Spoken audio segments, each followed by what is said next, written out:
Over.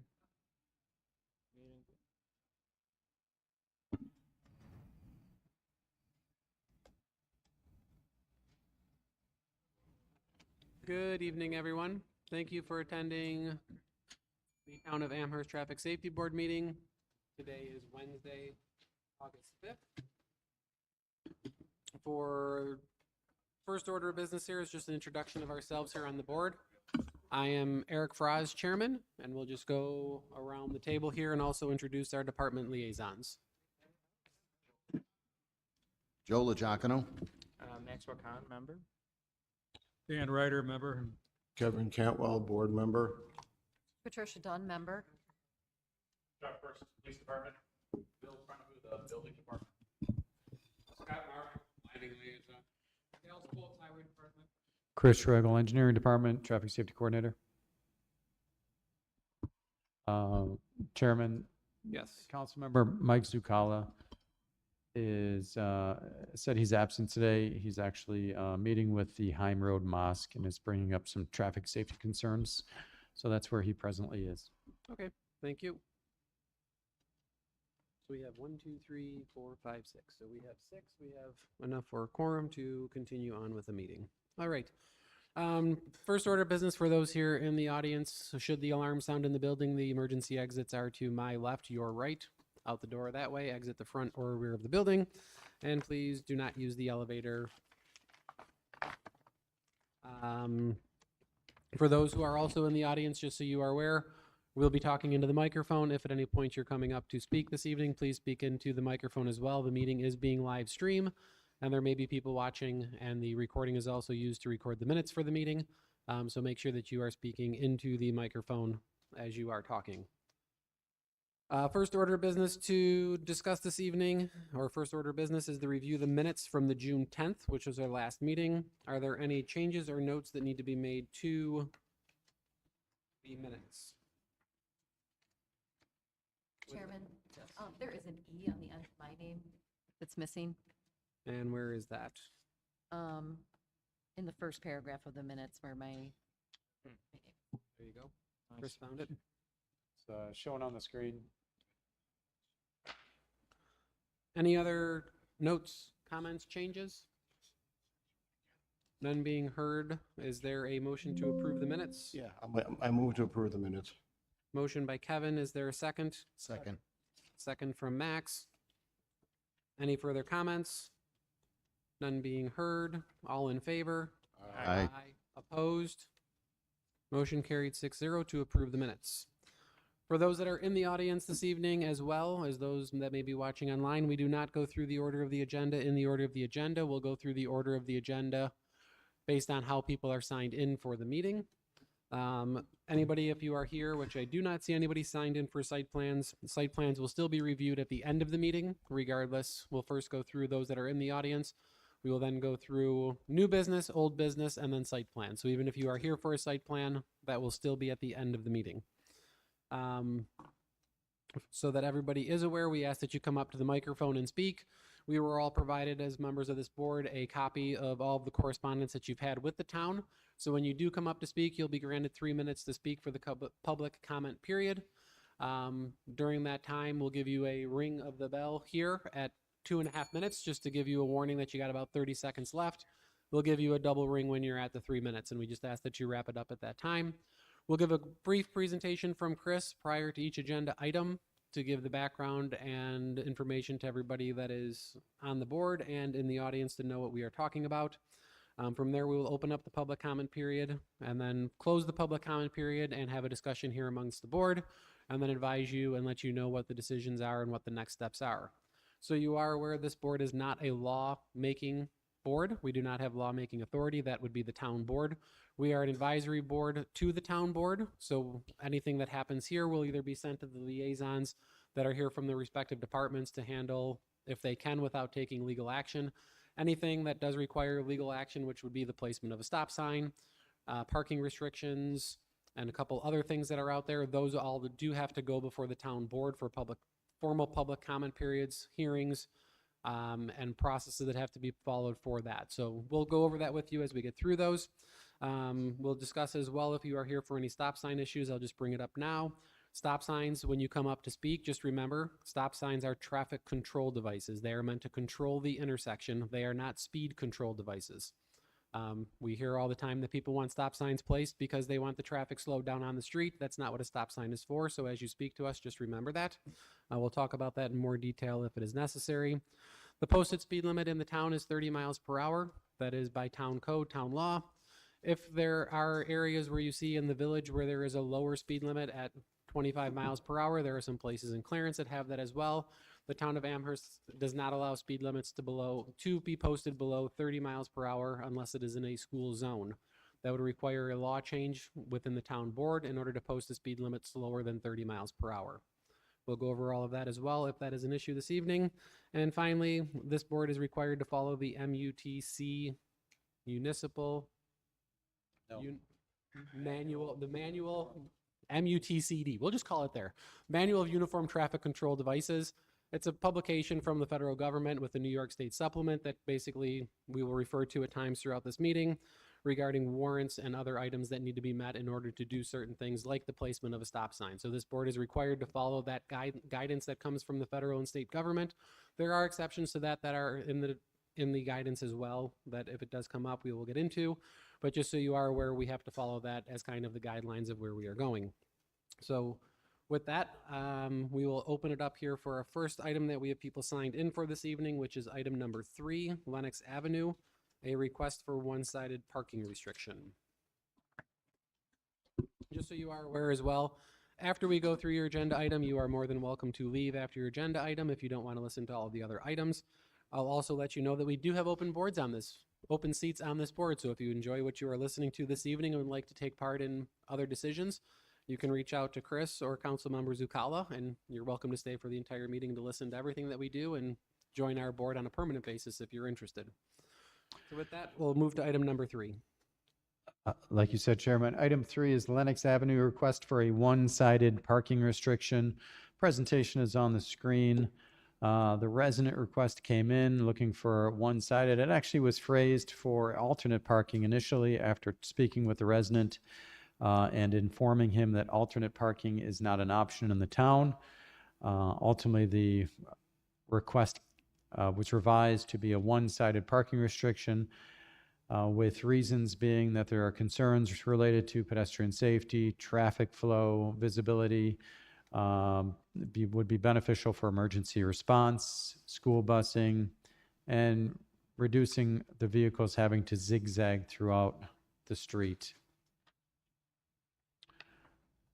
Again, this is the location of the request. This is Eggertsville off of Eggert Road. Lenox was before you a couple years ago for curb advisory signs at the very end. That was approved and installed, so it may look familiar to those members who've been on the board for a long time.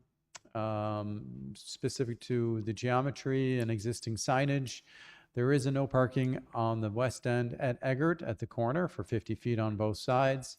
It is a 28-foot wide residential roadway. That is the current town standard for a roadway width. Here's a couple pictures that we took showing parking on both sides. And again, the proposed restriction is on that northern side. The resident specifically asked for a 6 p.m. to 8 a.m. daily restriction. And as we often do with parking restrictions, we went out to the adjacent property owners who would be impacted or affected, and we asked them if they would be in favor or would they be opposed. All those residents in red are opposed to the proposition. Those in green are in favor, and we had one chime in with no preference at all. We did a crash analysis, and it looks like there was one reported crash. That was back in 2019. It was unrelated to vehicle parking. I think it was a impaired driver, if I recall correctly. Chris, I got a quick question.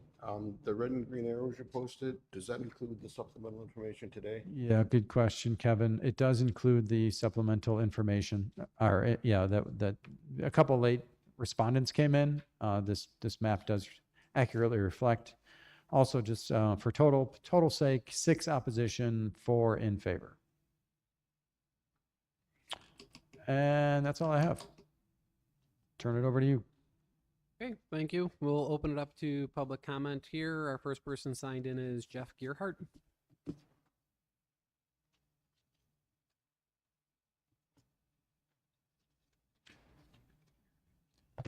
One other thing, if you are coming up, when you do, we have you signed in, but just so everything is reflected, if you could just state your name and your address when you start to speak. Good evening. My name is Jeff Gerhardt, and I've lived on Lenox Avenue at 30 Lenox for more than 10 years. I'm here to strongly oppose the proposed daily parking restriction on the north side of Lenox from 6 p.m. to 8 a.m. The town any new restriction should be supported by clear evidence tied to an objective safety standard and be no broader than necessary to solve the actual problem. Based on the town's written response to me, that foundation does not currently exist. The town confirmed that this proposal began with a request from one of my neighbors on Lenox Ave who wanted, quote, 2 open lanes in both directions, end quote. Beyond that, there has been no traffic study, no speed study, no other formal study beyond photographs, road width, hydrant locations. The preference for 2 completely open travel lanes is not by itself an established safety standard. On residential streets throughout Amherst and beyond, drivers routinely encounter parked vehicles, slow down, yield when necessary, and pass carefully. Lenox is also not a through street connecting 2 destinations. It loops back to Eggert and operates effectively as a no-outlet residential block. Over the years, I have walked this block countless times, including during the hours covered by the proposed restriction. On many of those walks, I have seen little to no vehicle traffic, much less traffic being impeded by parked cars. I have also seen emergency vehicles use the street, including when I've had to call them myself, and I cannot recall a single instance in which parked vehicles created an access problem. Despite that low traffic volume, some drivers are already traveling down Lenox at speeds that are plainly inappropriate for a residential neighborhood. My family and I regularly use these sidewalks. We walk our dogs, walk together as a family, and encounter other residents doing the same. Although Lenox has sidewalks on both sides through most of the affected area, the sidewalk does not continue around the entire loop. Residents must still cross the street on portions of the loop where the sidewalk coverage ends. The Federal Highway Administration and Institute of Transportation Engineers recognize on-street parking as a legitimate traffic calming measure. Their guidance explains that parked vehicles narrow the effective travel lane and create what is called side friction. FHWA reports that on-street parking can reduce vehicle speeds most commonly by 2 to 3 miles per hour. It says the effect is most pronounced on narrow 2-way streets with parking on both sides. That's Lenox. Removing vehicles from one side of the street would create a visibly wider and more open driving corridor every evening and overnight. It is reasonable to anticipate that some drivers will respond by traveling faster. The town has not conducted a speed study, has not measured current vehicle behavior, has not evaluated whether its proposal could worsen an existing speeding concern. The board should therefore carefully consider not only whether the proposed restriction would improve traffic flow and visibility, but also whether creating a wider, more open roadway could encourage higher speeds and introduce a different everyday safety concern for pedestrians and families. The proposed hours are also unexplained. If illegally parked vehicles prevent emergency passage, that physical issue does not disappear at 8:01 in the morning. At present, there is no evidence showing that 6 p.m. through 8 a.m. corresponds with a measured problem. Those are simply the hours when residents are most likely to be home and need the parking. There's a lot more to this. I will ask the board to recommend no change based on present record. Safety policy should be based on evidence, not assumption. The present record consists of 1 resident's request, no resulting studies establishing this 14-hour daily restriction as necessary. For all these reasons, I respectfully ask the board to reject the proposed restriction. Thank you. Thank you. Also signed in this evening, we have Kevin and Kathy Ketchum. You are signed in together. I'm not sure if one wants to speak or both want to speak. Okay. You're both welcome to. Good evening. My name's Kevin Ketchum. I reside at 27 Lenox Avenue. My wife and I have lived there for 40 years. In those 40 years, I've neither observed nor experienced an issue, any issue, let alone a safety issue, with parking on both sides of the street. And I learned just tonight that, in fact, there's been only 1 accident on Lenox Avenue in 2019, and that didn't relate to parking at all. From what I've seen from the letter and the additional information that was posted on the screen, there wasn't anything really related to safety. certainly not any objective facts presented related to safety. So I would hope that without some formal study to indicate that there actually is some safety concern, that this would be denied. Also, you got the potential to create a displacement problem. I mean, if it's people have been used to parking on both sides for decades, and you restrict it, you're reducing the parking spaces and causing a competition with neighbors that still want to be able to park on the street, and displacing people to the adjacent streets, which are, in terms of the 28 feet width, are identical to Lennox. So you could potentially be creating a new problem unnecessarily.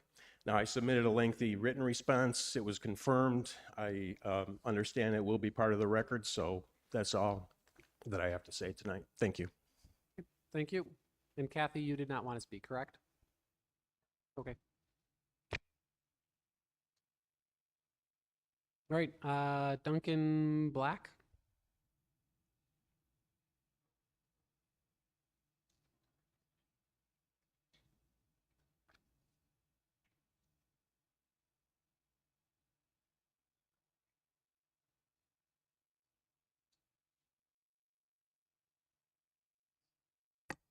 Good evening, board members. I live at 40 Lenox Avenue. We have, in reviewing the initial application, my thought was it might be a good idea, but it should be from 6 a.m. to 8 p.m. That's when the buses are out there. That's when the garbage trucks are up and down. All the heavy traffic with UPS and all the others. But I haven't seen a problem in the evening. I have a major problem next to me with a big commercial vehicle being parked, and it caused some major problems and restriction in the particular area where I am. However, that vehicle has disappeared because I believe the police department probably came and got them for parking it for too long without any movement. So my reaction is that you should deny this application because I don't see any reason why, especially in the evening. It just doesn't make sense to me, so I encourage you to reject the application in this form. Thank you. Thank you. Is there anyone else in the audience wishing to speak on this item? You can come on up and state your name if you'd like to.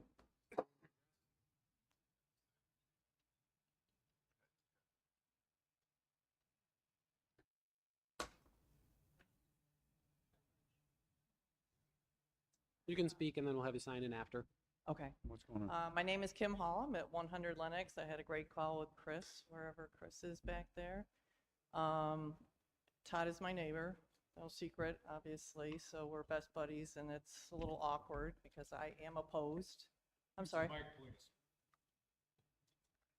Bring it down a little bit. Okay, better? There you go. Okay, Kim Hall, 100 Lennox. I'm opposed. I've been at that residence for 30 plus years, and I haven't seen an issue. Like some gentleman mentioned, that the time didn't make any sense to me. Data was a problem as well. You know, what data supports needing that. I paid close attention to what the parking was like, and since I got the letter or whatever, and there's just no rhyme or reason that sometimes it's busy, but it's really hasn't been that busy. The parking issue, obviously we're all biased, want to be on our side of the street, so it's on the opposite side of the street. So I just find it to be a nuisance. I lived in the city before coming to Amherst, and part of the draw was not being restricted for parking, just to make it easy. Obviously, I'd be open to that. I don't want to cause any rifts among neighbors and whatnot, so we do want to keep it friendly.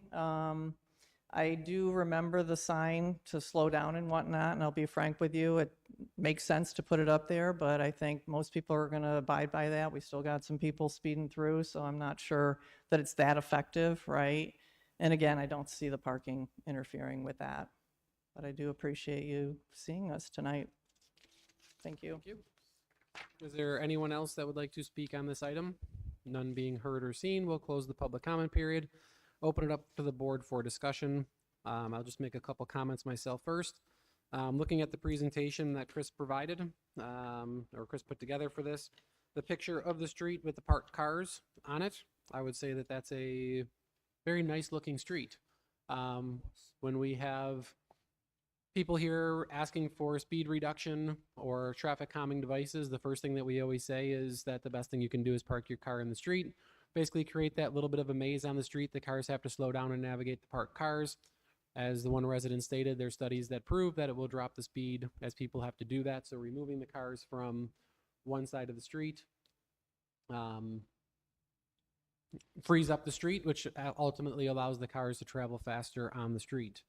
I will also point out that the town does not normally place a parking restriction on a town that is not on one side of the street that is not for a 24-hour period. So if we're going to restrict parking on one side of the street, it would be blocked, restricted at all hours, all times, unless it is specifically related to an event-driven item that's causing that parking to create a problem during event times. You'll see it on certain streets.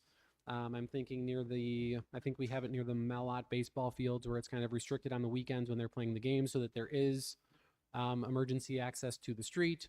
There's parking restrictions that are in place that Chris was referencing for Councilmember Zucala that we're trying to resolve all around the mosque for parking restrictions there that it's creating problems for emergency access and people's access into the streets when there's services going on.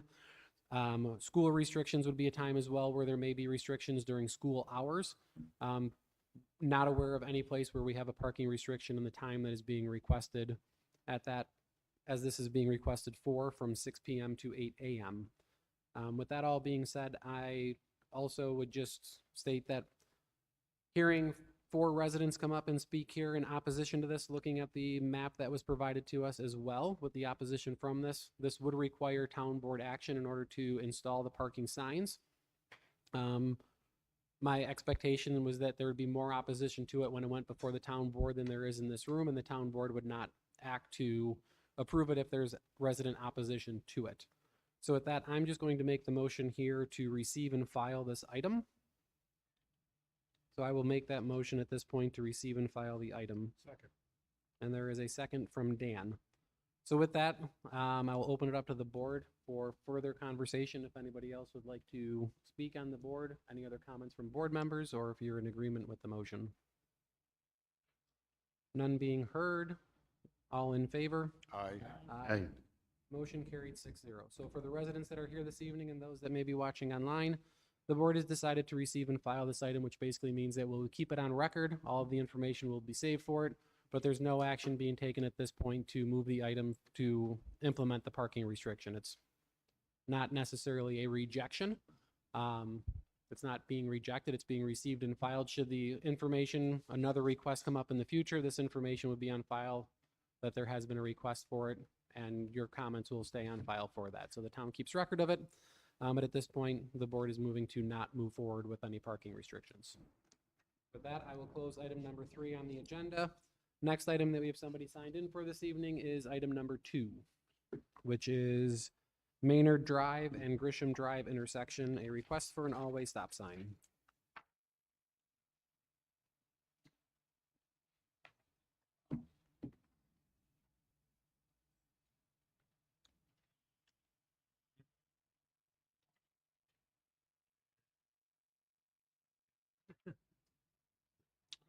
Okay.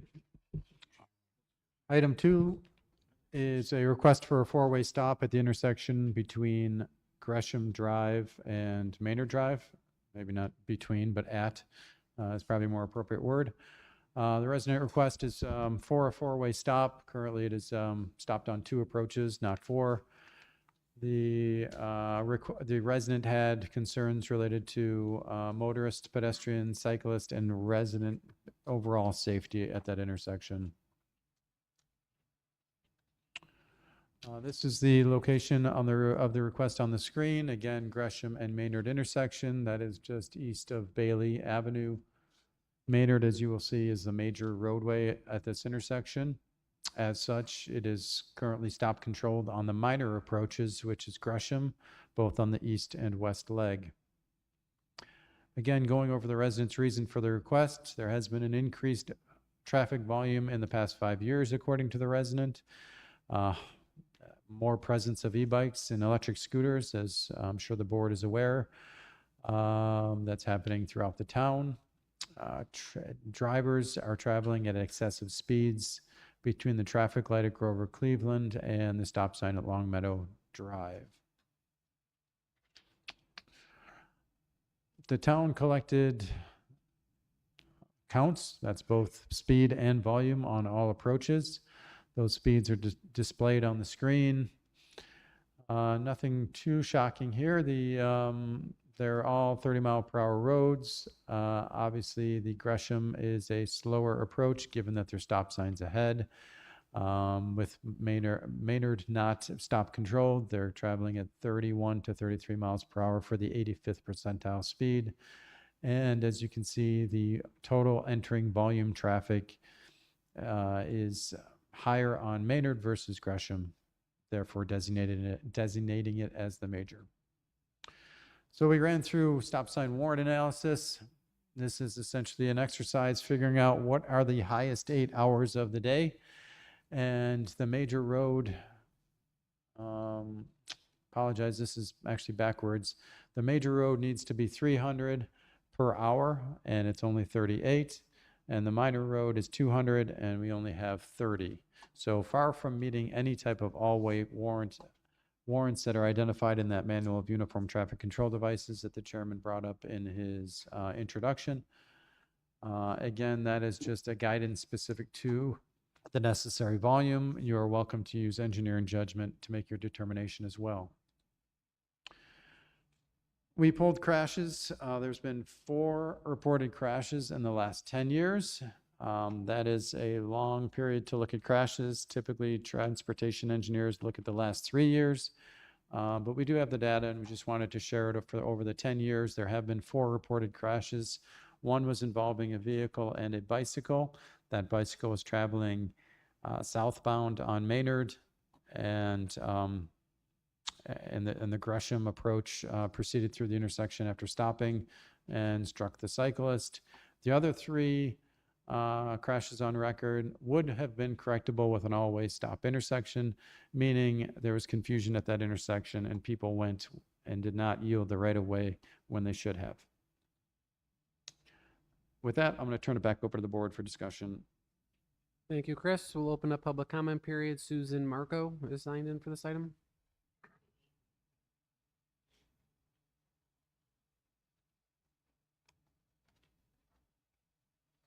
Good evening to all of you. My name is Susan Macro. I live at 42 Gresham Drive on the corner of Gresham and Maynard, and I've been there for 20 years. All of this information is correct, and I appreciate the town's response to my requests. They responded very quickly. The only thing I wanted to add based on these numbers is that the monitors were up the Monday through Friday of 4th of July holiday week.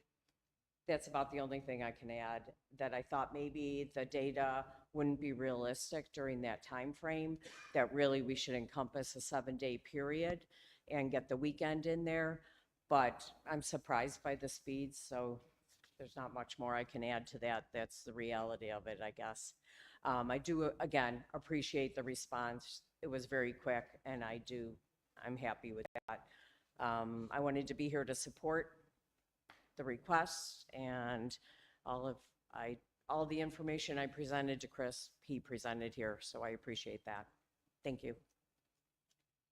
Thank you. Is there anyone else that would wish to speak on this item? None being heard or seen, we'll close the public comment period, and I will open it up to the board for discussion.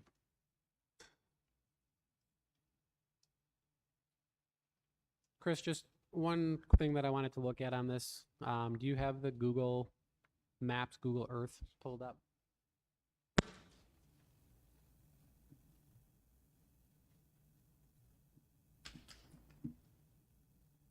make sure we take this into, You want the aerial or just like the, you can, that, if you zoom down a little bit more, this is one of those weird intersections in the town that is wider than it needs to be. Yeah. maybe street view? Street view. How the intersection, that one corner does not. That's probably partly because of the angle of the street, the way that that one corner becomes excessively wide on the turn. Pushes the stop sign back on the other side. This one? Yeah, Or if you the go to other the other side of the street, the stop sign is set back rather far. Just because of the wide angle of the turn, the turning radius that's there. And how wide even the sidewalk is and everything in there. Yeah, it's coming in at a little bit of an angle. Yeah, I don't know if that has anything to do with any traffic compliance there of people stopping at the stop sign, people inching up to see around or anything of that nature, but I did notice that. Just wanted to point that out that it is. Expression. Is this one of those neighborhoods that's littered with four-way stops? One of the old neighborhoods? I don't No. believe so. No. It's got those crazy streets where it's Rosedale and Lamont, and there's like all the little Islands and turns. My Yeah. other thought is possibly on that two-way stop, if those additional signs are added that. Cross-traffic does not stop. cross-traffic does not That's stop, exactly what I was going to they don't suggest. realize I was- that a lot of tires screeching and horn blowing. That was going to be my suggestion, is apply one of those, apply those cross-traffic does not stop things there. Because the warrants aren't there for the stop sign, but people are, there's been accidents driving it. What Eric says is true, you know, that stop sign that's offset. I looked at this and I said, cross-traffic does not stop makes sense here. So can I make a motion, we put one up there? Or do we ask highway, or what do we do? You can make a motion if you'd like to. Yeah, you want to make a motion and get it seconded for discussion on that suggestion. I would second the motion. Okay, so we have a motion from Kevin, a second from Tricia. For a cross-traffic does not For stop. cross-traffic does not stop placard to be added to the stop signs. Any further discussion on that matter? So I would just add something that would support that. You normally look at accidents or crashes, but also the amount of vehicles on Gresham are, somewhat close to the amount of vehicles on Maynard. So sometimes that helps with the justification of that cross-traffic does not stop sign.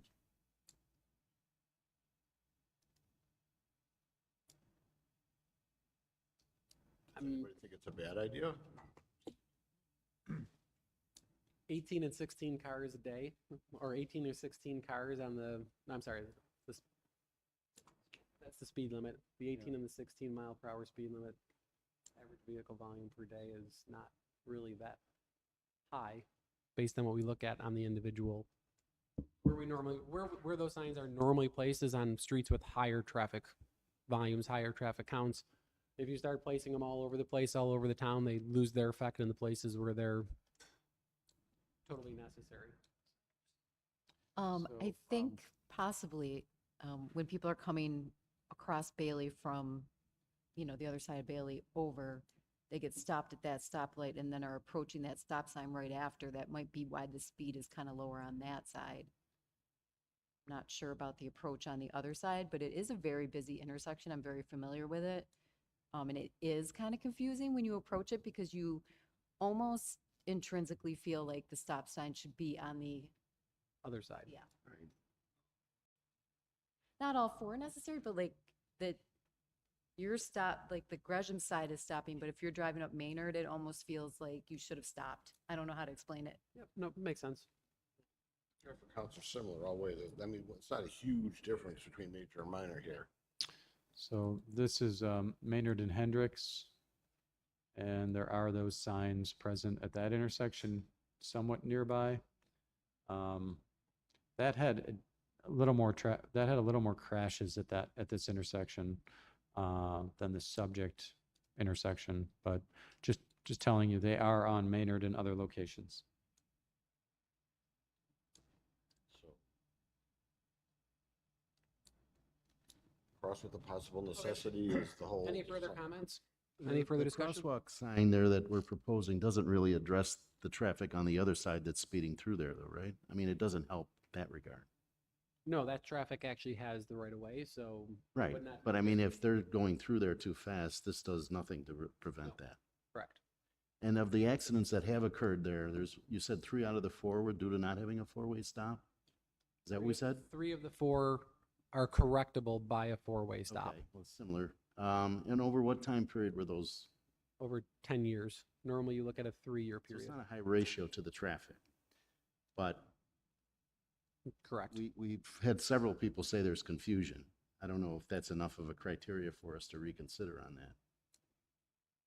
that. We can, I just don't feel that, I understand why we would do the yellow sign there, but I don't think that addresses the main concern that they have of traffic flowing through on the other side too. Yeah, I tend to agree. Is if the issues were caused by cars going through on Maynard and hitting someone that wasn't stopping at Gresham, I mean that they wouldn't see that sign anyway. So I don't know if it would do anything. That's, You know, right? Unless the issue is coming because people are not just failing to stop at Gresham thinking that they were going to stop, which is fair. But I mean, it is technically the major, close, but okay. Any further comments? With that, the motion that is before us is for the installation of the cross traffic does not stop subplex on the existing stop signs at the intersection on Gresham. All those in favor? Aye. All those opposed? night. Aye. So we got 3 to 3. We got 3-3, which becomes a tie, which means that the motion does not pass.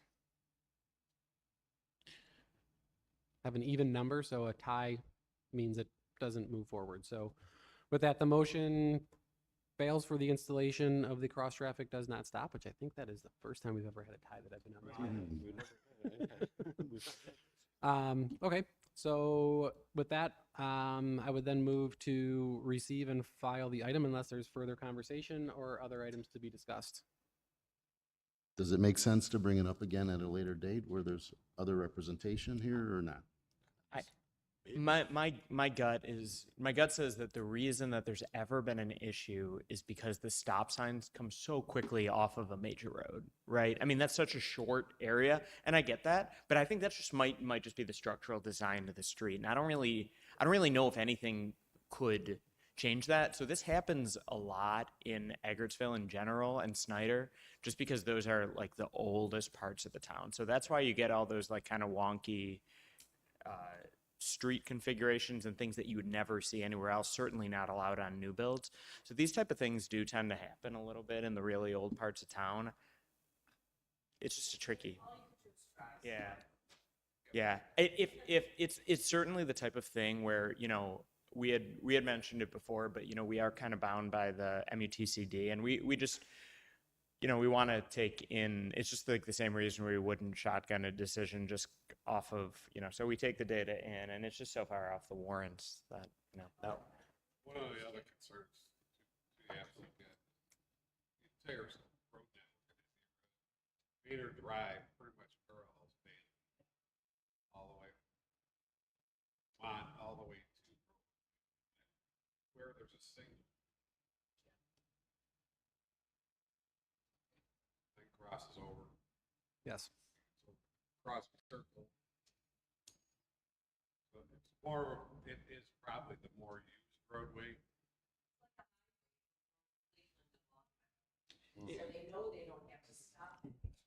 Well, that very well may be the case, but that would actually be in favor of that side just not having a stop sign at all, right? Because that is the trafficked road. Okay. All right, no more further conversation on this item. We'll close item number 2. Next item that we have, do we have to do? You are correct. Are we all in favor of receive and file? Aye. Aye. Because the motion failed, right? The motion failed. There's nothing else. Right, thank you. Now, if there were more members on the board. We have more members on the board, we may have a different vote. We do have 2 open seats on this board.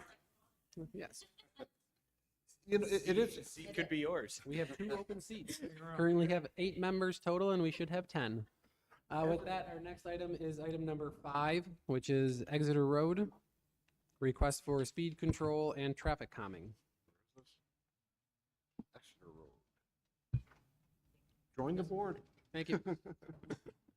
Okay, so item 5 is a request for traffic calming devices on Exeter Road. The request was brought forth because of speeding and pedestrian safety on Exeter Road.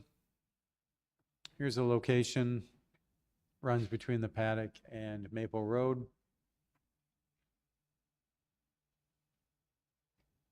The existing speed limit is 30 miles per hour. This is a local roadway under the jurisdiction of Town of Amherst. It's residential in nature. There are stop signs on all the minor approaches at the T intersections. We did throw a traffic counter out. It's pole number 59, which is fairly close to 59 Exeter. And this is the northbound, showing an 85th percentile speed of 33 miles per hour and a volume of just about 300 vehicles per day. In the southbound, pretty similar volume, close to 300, with the speed of 85th percentile of 32 miles per hour. Looks like you've got about 24 traveling over 35 miles per hour in the southbound and 18 traveling over 35 in the northbound. Nobody on record, at least for that day selected, was traveling over 40 miles per hour. That said, there were a couple traveling over 40 miles per hour, but nothing that averaged over a single car in any particular hour. This is spreading out an average over the entire week counted. We did a 6-year crash analysis, and there were 2 crashes reported on Exeter Road at the intersection of Andover, and they were unrelated to speed. With that, I'm going to turn it back over to the board. Thank you, Chris. We'll open it up for public comment. We have Anna Swedes? Sweda? Yeah, that is an A, not an S. My name is Anna Sweda. I live at 43 Exeter. The impetus here was there was an accident in June that they tell me it wasn't per speed, but so I guess. But the whole wheel assembly was torn off the car, and it crashed into a tree. They had to take down the tree. They totaled the car. So I do find it a little hard to believe that it was unrelated to speed. But regardless, it was my next door neighbor, and there are 12 kids in the 6 houses at the corner of Andover and Exeter. And I guess the data says that people aren't speeding as much as it feels like, but I am really curious when that happened, when that was, I'd like to know exactly when they did that, because I don't remember anything being out tracking speed. I was going to ask, actually, well, I was going to ask for stop signs, but I guess can't do that. But I did not see any traffic being monitored. I did see a cop, well, my husband works from home during the day. I'll just let you know. Yeah. It's a good thing that you didn't see them. The devices that they have are actually Okay. steel devices that would be mounted to a tree or to a light pole or something of that nature. Fair. If you have it visible, especially when you're trying to get the They'll speed slow down. counts, you get a lot of false readings in Okay. there of people trying to just see how fast they can. Yeah, get I going. buy that. Okay. Yeah, That's the- fine. the- And after this accident happened, they did tell me they'd put an officer out to monitor that. But my husband works from home. We saw one once at 11 a.m. on a Wednesday. So obviously the worst time is evenings, right? And like the teenagers speed down. I see them. Maybe it just feels faster than they are. But like, you know, these kids are running across the street, playing with each other. Like, I just.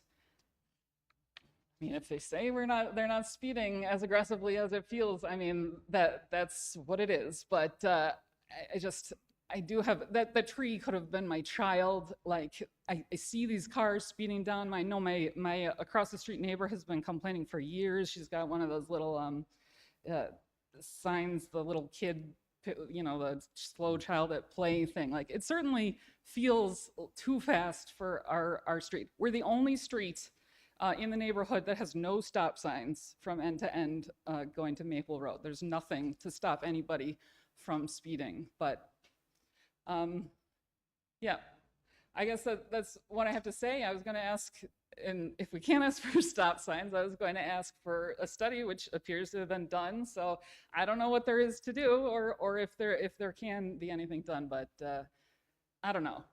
You should just stand there and watch the cars because they come too fast down the street. Like, yeah, that's all I have to say, I guess. Thank you. Thank you. Any further comments or anyone else wishing to speak on this item? None being heard or seen, we'll close the public comment period, open it up to the board for further discussion. Chris, go ahead. To Captain Persons. So that crash, one of the crash, I spoke to the investigator that was out there, the was bringing the doorbell, camera footage of it. It appeared that there was no brake application. We don't know the exact speed, but the car was 30, 35 miles per hour. No brake application. Okay, thank you. Open it up to the board here for more discussion. So the first thing that we always recommend for traffic calming, we actually mentioned it earlier on that first line item where they were talking about the alternating and the parking restrictions. We usually do recommend that people park on both sides of the road. Obviously, it's residential in Amherst. Of course, people want to park in their driveway. I mean, that makes sense. But it can seem counterintuitive because like, oh, well, you don't see what's coming in between cars. But usually that actually makes drivers drive slower. So in areas where you have to park on both sides of the road, that is one of the ideas. So normally the first line thing that we tend to do is try to tell neighborhoods, park on both sides of the road. I understand that. What about winter?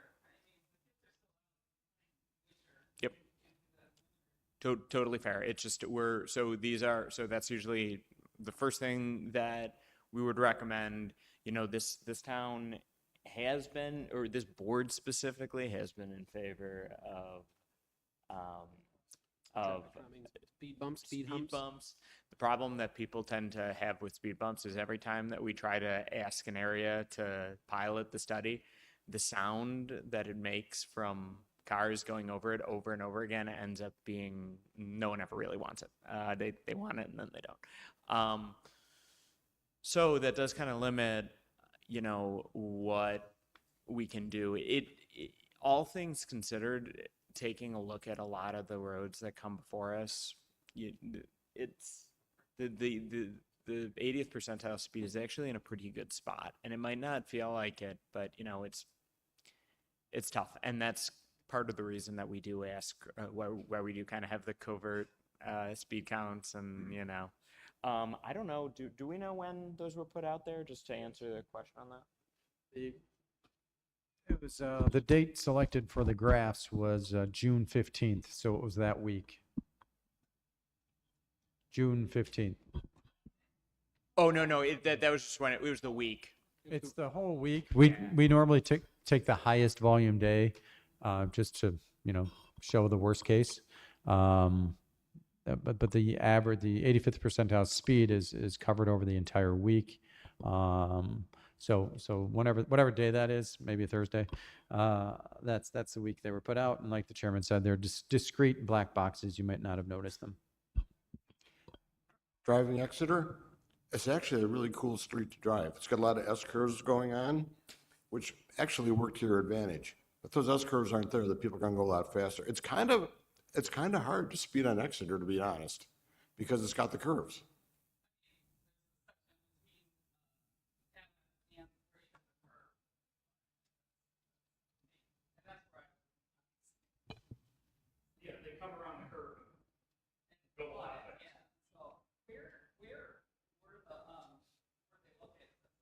What, the counters?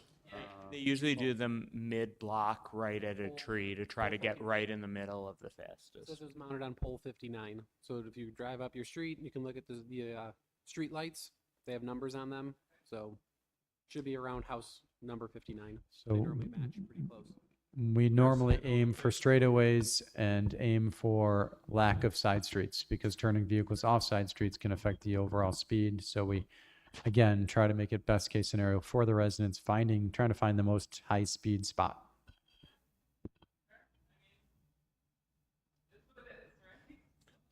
Chris, do you know the pavement width here? Don't find out. It's pretty wide. It looks pretty empty. What is that? Is that concrete gutter or is that? So I'm going to include the gutter and, oh, it's in miles. Yeah, 31 feet. So, again, we talked about it on a different item. 28 feet wide is the current town standard. We don't allow gutter curbs anymore. We require upright curbs. So, between the actual gutter is 28 feet, but then people can cheat and go on top of that gutter. That's, maybe 12 to 18 inches wide. It's all double wide driveways in that neighborhood. I used to live there, I know that. So people aren't parking on the street. Got to park cars on the street, that'll slow the traffic down. Perfect street for it. And a lot of people, since the accident, we have been parking there. Yeah. And again, anecdotally, I haven't seen the difference, but.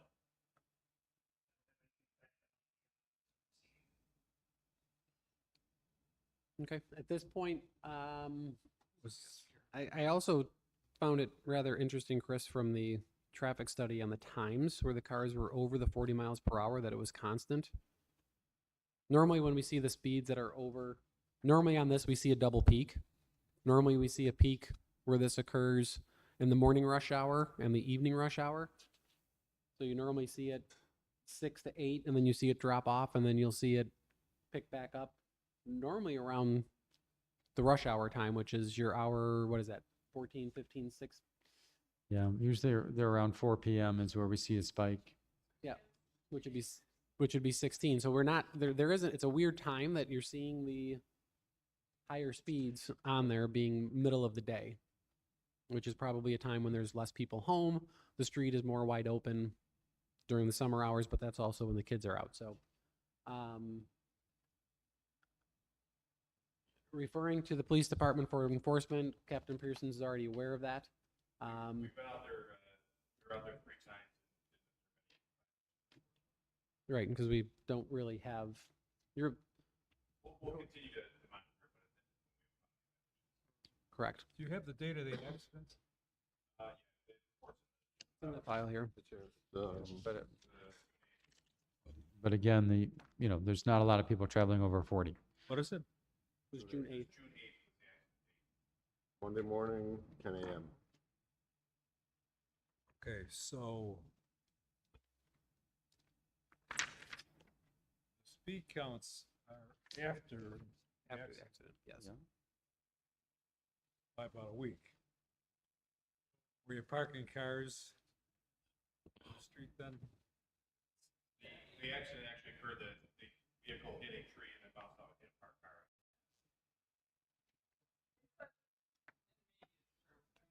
Yeah.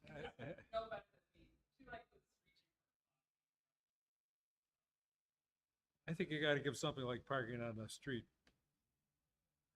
Let's sell parking there, just gonna need some time.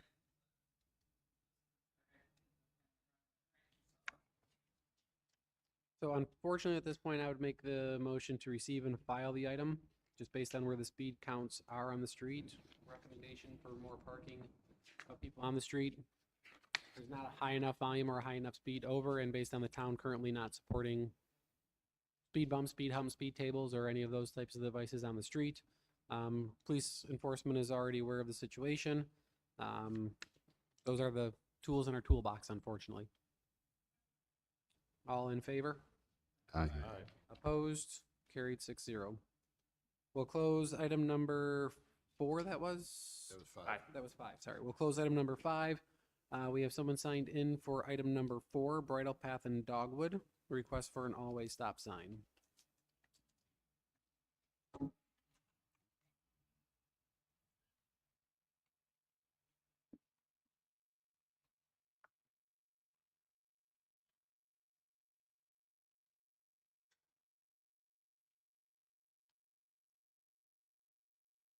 Computer wants to update in the middle of everything.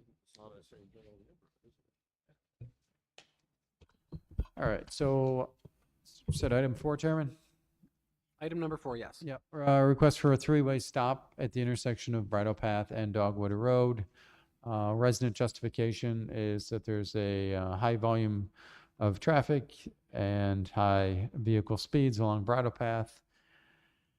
It was reported that there are vehicles accelerating through the turn between Bridle Path and Dogwood. There's frequent pedestrian activity near the intersection with children walking, biking, and riding scooters. The resident also reports that there is a desire to improve the intersection awareness and provide a traffic calming effect. And they further report that there are similar 3-legged all-way stop controlled intersections elsewhere in the Village Green neighborhood. So this is the location. Again, Dogwood Bridle Path is a 3-legged intersection, is a T intersection. Typically at a T intersection, you stop control the minor approach or the bottom leg of the T, which happens to be Dogwood, and that is how it is currently signed, with Bridle Path being free flow.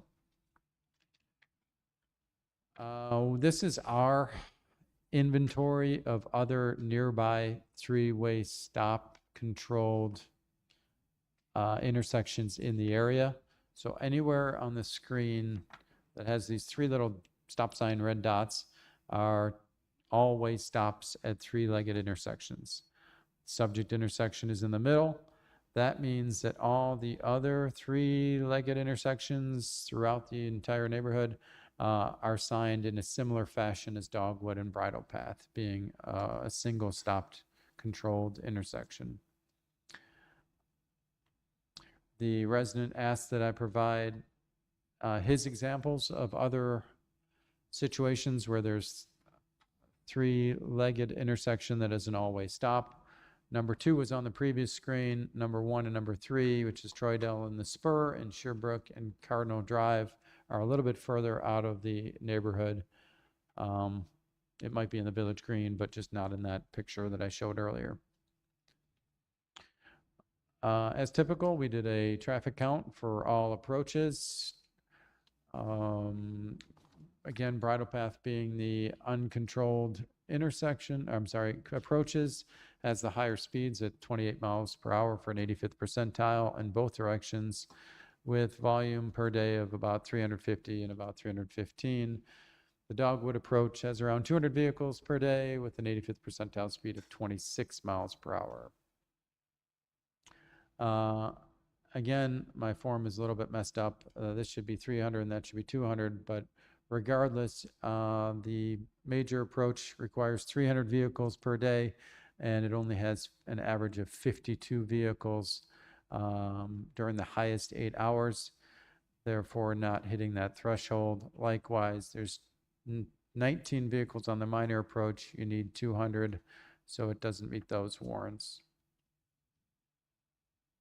In terms of crashes, we expanded it beyond the 3 years and took a look at the last 10 years, and there have been 0 crashes reported at that intersection. Again, those are just reported crashes. There may be fender benders that are not reported to the police department. This is any crash that results in a crash report with APD being involved.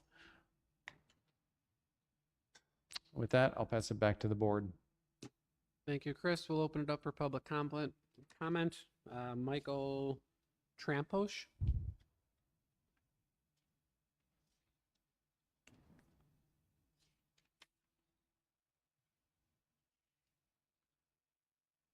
Hello, Mike Tramposh at 146 Dogwood. My request is about improving intersection safety and clearly assigning right of way, not simply reducing the speed. Concern is that vehicles often approach the intersection too quickly and the available sight distance, making it difficult for drivers, pedestrians, and cyclists to safely assess cross traffic. We also have mountable gutter curbs, and it's not uncommon for drivers to cut the corner. And I think that just creates additional hazard for pedestrians, children, anyone near the corner. Even if some drivers continue to speed elsewhere, requiring a stop at this intersection creates a predictable conflict point where every driver is expected to stop, look, and yield before proceeding. And if the board believes a stop sign is not warranted, I respectfully request a formal engineering evaluation that considers not only speeds, but also sight distance, turning behavior, curb overruns, pedestrian safety, and intersection conflicts. Again, as you've seen, this isn't out of character of the neighborhood. There's multiple other three-way, all-way stop signs. And these existing all-way stops demonstrate that stop-controlled intersections are already a part of the neighborhood. And that's pretty much all I have to say about that. Thank you. Is there anyone else wishing to speak on this item? None being heard or seen, we'll close the public comment and open it up to the board for discussion.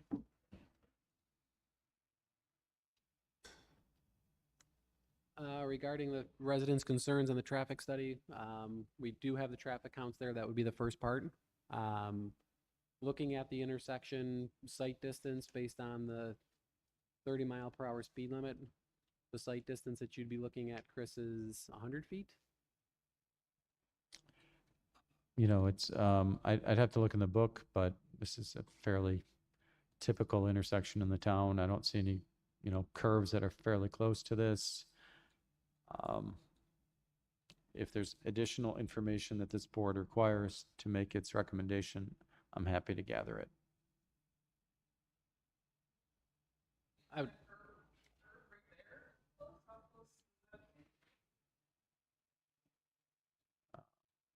So in the sight distance, what you're looking at is the distance down the street for an obstruction in the view when you're stopped at the stop sign to be able to see down the street.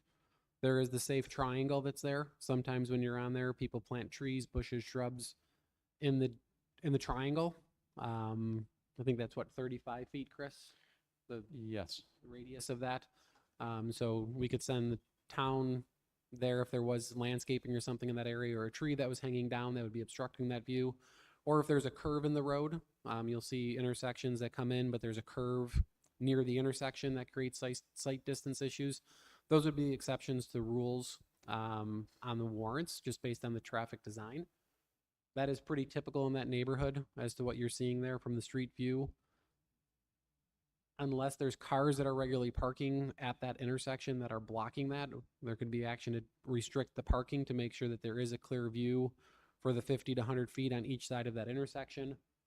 That doesn't appear to be brought up as it being cars that are obstructing the view at the intersection. At this point, the warrants are not met from the counts that are there in that study. The configuration as a T intersection would be correct for the minor leg to be stop controlled and the major leg to have the right of way. It conforms with the rest of the neighborhood configuration of the stop signs. So there should not be confusion. What we would see at this particular intersection, if we were to add stop signs, an unwarranted stop sign is what this would become. We can show multiple videos if we wanted to pull one up at some point. What you end up with is the next complaint that we would have on this particular stop sign is stop sign compliance. The low traffic counts on the street indicate that majority of the people that are on that street are probably residents that are driving the street, living in that area. It's not a cut through street, so the people driving there are regularly driving that road to get to and from their house or in the neighborhood. They become familiar with the fact that there's normally not a car stopped at that intersection because of the low count. They don't stop for the intersection. They don't stop for the stop sign. They roll through the intersection, which actually creates a less safe intersection because people that are walking, pedestrians, see the stop signs and therefore assume that the cars are going to stop when in fact they don't. Or the car that is stopped is assuming that the cars, because it's an all-way stop, are going to stop and they don't stop. So that's what happens when you put a stop sign in an unwarranted location. It actually reduces the safety of the intersection because of the non-compliance with the stop sign.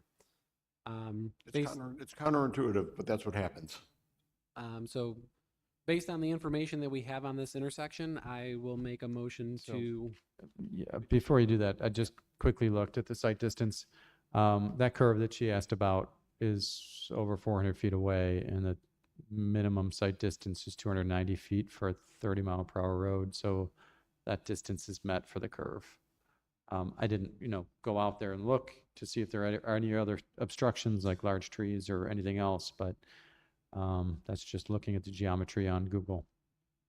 so if they're looking at that geometry, looking at that, if there were site distance issues, the correction for it, if it's a tree or shrub or something that is obstructing the view at that intersection, that would go to the town building department and code enforcement to remove those obstructions that are obstructing the view.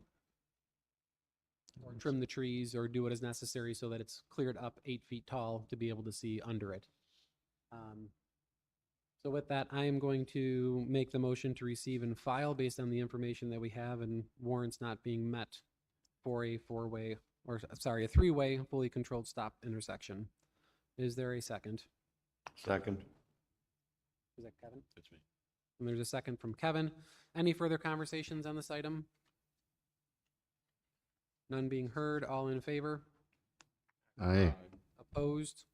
And so that motion is carried 6-0. So with that, based on the information that we have, if anything is to come up in the future and you want to ask the town again, we do have all this information on file. And it would be reconsidered at that time. Yep, thank you. With that, the final item we have somebody signed in for this evening is actually under old business. And that is old business A, Sheridan Drive at Mill Street, the discussion with the Starbucks location at Sheridan. Oh, or have somebody signed in?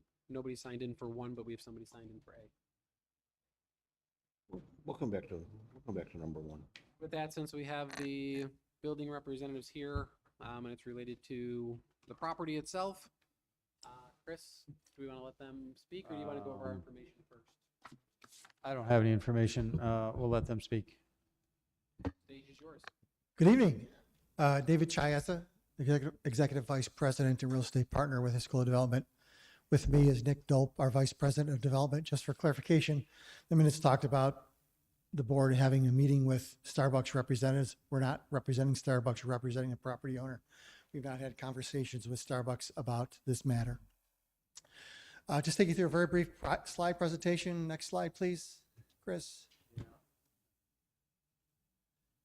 We got, I think it was a very nice prompt that the May meeting minutes that were sent to us say, listen, we want you guys to take another look at the Mill Street driveway. We're happy you did that. We went out there right away on the 17th and the 18th and sat there for the morning shift and the afternoon shift and took a look at things. But we heard the comments that there was vehicles blocking the sidewalk at times, that visibility of to the sidewalk from inside the vehicle due to the slope of the site was a problem, that there were left-hand turns out of the Mill Street driveway as well as left-hand turns in from Mill Street.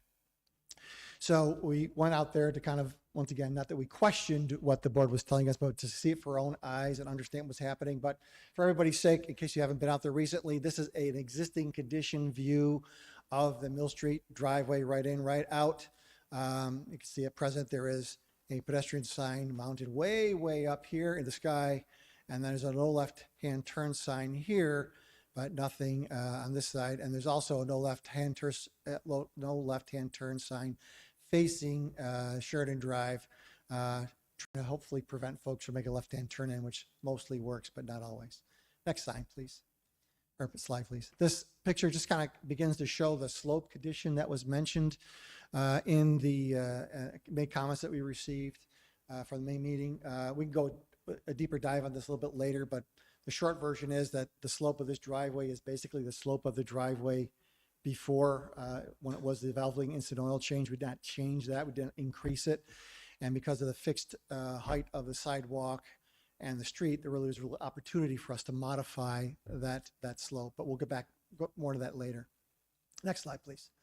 So we were out there, as I mentioned, Wednesday, June 17th from 7:45 to 9 a.m. And we also went out there in the afternoon from 3 to 4. And then we kind of did the same thing on the following day. Now, unfortunately, we're near the end of the school year, the last couple of days. So we're not sure we got the full boat of pedestrian traffic, but there was enough there.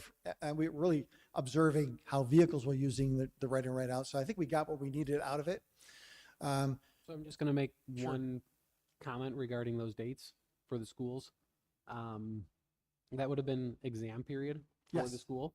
Yes. So the school was probably letting out between noon and 1 o'clock without afternoon classes. We at knew, that we time. figured that was the case. We stayed there anyways, because the crossing guards were not there in the afternoon. We assumed that was the case on both days. But we wanted to observe the degree of traffic that was going in and out at that time of day as well. So we just finished the process. Unfortunately, we went out there as soon as we could right after we got the minutes. If we could have gone out there a week or two earlier, we would have done that. But we weren't prompted until we got the notification that the board had these concerns. It probably does skew the afternoon counts in the study. It may. Compared to the morning. In terms of the pedestrian count, certainly. So one mistake I made on this, I noticed it while we were here tonight, that the RI, RO are reversed. It should be right out, right in. I got them reversed on here, so apologize for that. Chris, I'll get you a corrected one for the record. So this is the total of our collection data. So for the morning sessions, we had a total of 77 right out and 44 right ins. Then we had a total of 9 improper left in, left out turns. And we had a total of 50 pedestrians, and then plus 7 kind of lot cut throughs where I'm guessing students or others were kind of coming to Starbucks and then kind of from east on Sheridan Drive, then cutting through the parking lot and really bypassing the right in, right out driveway. Afternoon was roughly about half. If you took a total counts, about half it was earlier in the day. And not surprised because that's not the peak time for Starbucks or Mighty Taco. But that does the count. So we had fewer illegal or improper movements in the afternoon session. Can you talk a little bit more about these lot cut throughs? What did that look like? Well, so they were typically mostly younger youth, I would say, that were coming from east on Sheridan Drive, coming to Starbucks, and then exiting Starbucks and cutting through the parking lot and exiting on the south side of the driveway. If you go back to the picture, I can kind of draw that for you a little bit better. One more picture, please. So they were kind of coming from the building here, kind of coming through this way and walking out that way. So the kids that actually used the sidewalk, then you would have counted them in the other pedestrian column? I added them separately. So the 50 pedestrians that we counted all were using the sidewalk here. Some were walking their bikes. They weren't just all on foot without bikes. I noticed, I think the town's count had some additional bikers. If they're walking their bike or just walking, they just counted in our count. And then there's 7 additional folks that kind of walked the parking lot this way. Did anyone use the sidewalk? Not here. Here they did. They picked it up. No, I'm saying south this, of the property. this sidewalk right here. Oh, no, they did not use this sidewalk. No, we never saw anybody using that sidewalk. I'm sorry, I Yep, misunderstood. that's what I was getting at. Thank you. Next slide, please. So this breaks it down a little bit further, and I focused mostly on the morning session here because that's where we saw the most, the greatest concerns in terms of what validating what the town had seen. So we broke this into half-hour intervals roughly, and you can see that before 8:15, crossing guards get there at 8:15. Before then, there's not any pedestrian activity. There's actually very little automotive activity, and that's when the majority of our improper turns were happening. They were infuriating to me to see them, by the way, and some of them looked very intentional, like they do it every day, but based upon the pace that they kind of moved out of the parking lot. But nonetheless, they were doing it, if I can say this, although it was improper and I didn't like it, there was no pedestrians and no traffic that were, there wasn't really a safety issue at that moment in time, even though it was highly improper what they were doing. During the period of time where we had pedestrian traffic, of course, we didn't have any improper movements during those 2 days between 8 and 9 o'clock. And then same thing on Thursday. We did have 4 improper left turn out movements, but they're all before 8:15 in the morning. Are these right in and right outs correct? Yes, those were correct. That's what made me realize that by first sheet was wrong. I looked at this, that didn't line up properly. So those are correct, the other ones are incorrect. I'll get you corrected one the next day. So our observations, similar to those that the ATSB came up with. The site is busier, certainly during the morning school hours. No question about that. That's Starbucks peak hours. Buddy Taco is not opening. The site was not as busy during the afternoon hours, 3 to 4, roughly half the total number of cars in and out, and really about 10 total cars in the parking lot on both days in the afternoon hours. Now, once again, not as many students, pedestrians, but there wasn't as much traffic in the parking lot.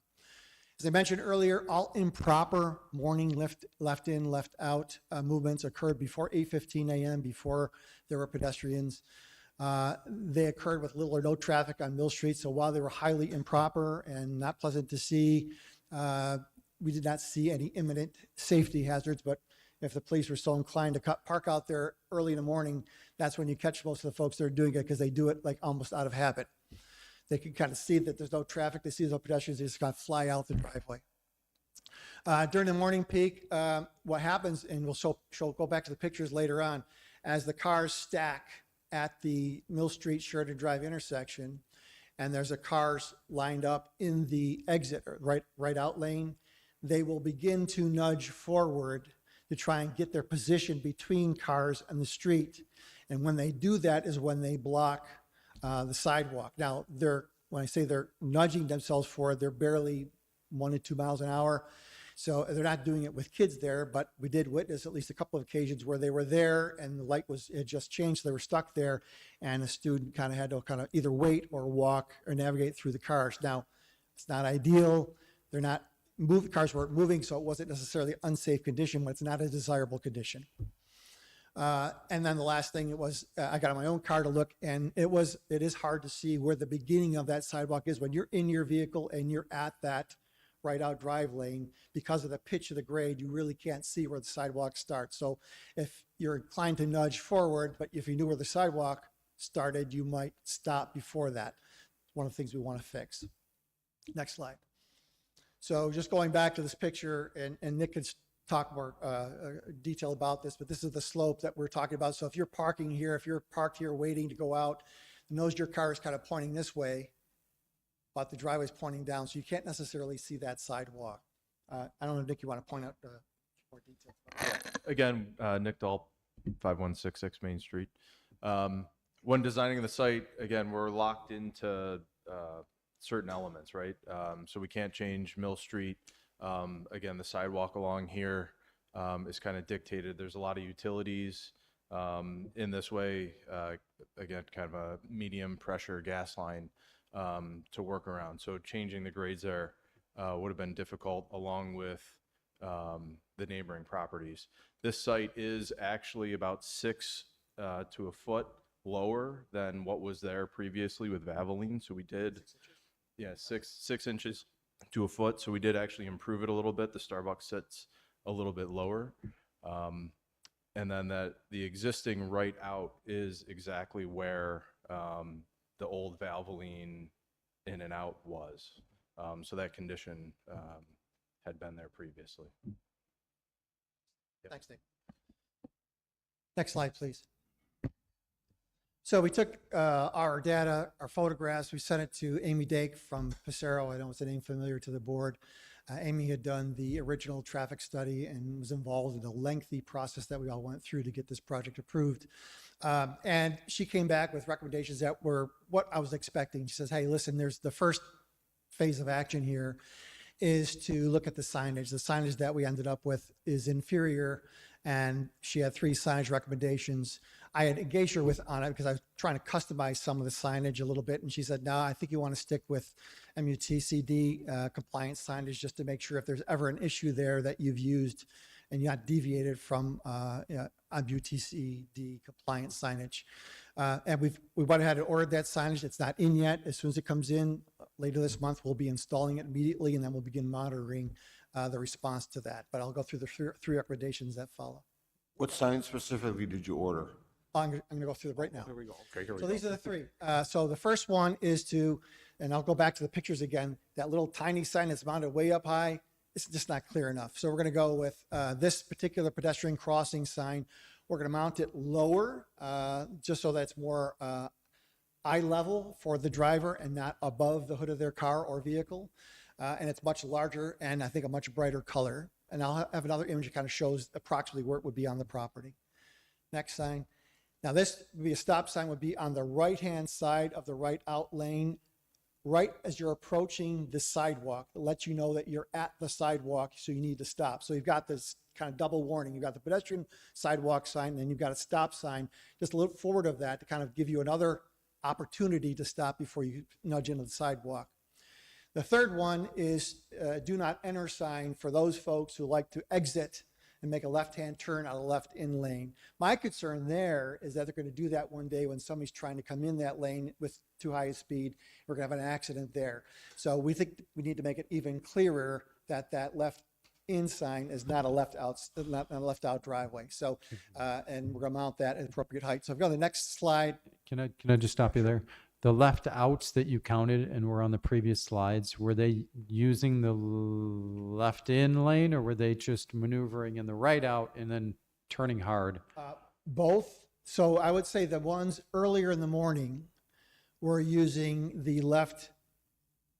Let me say it differently.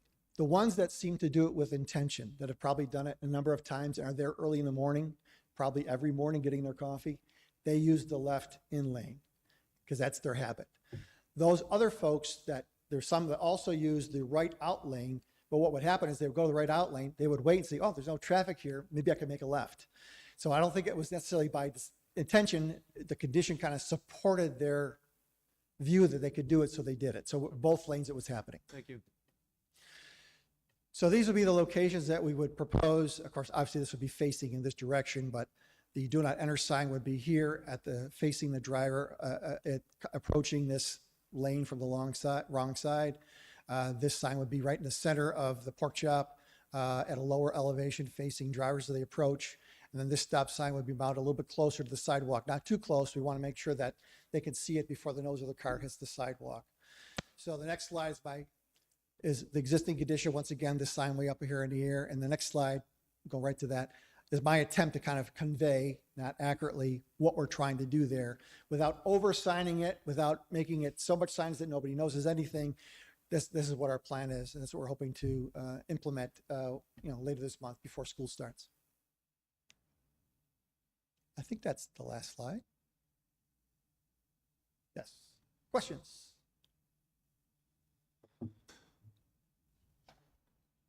I was out there a day before you were out there, sitting on the porch. Saw that. Right. I agree. A lot of what you're saying, we saw the same thing.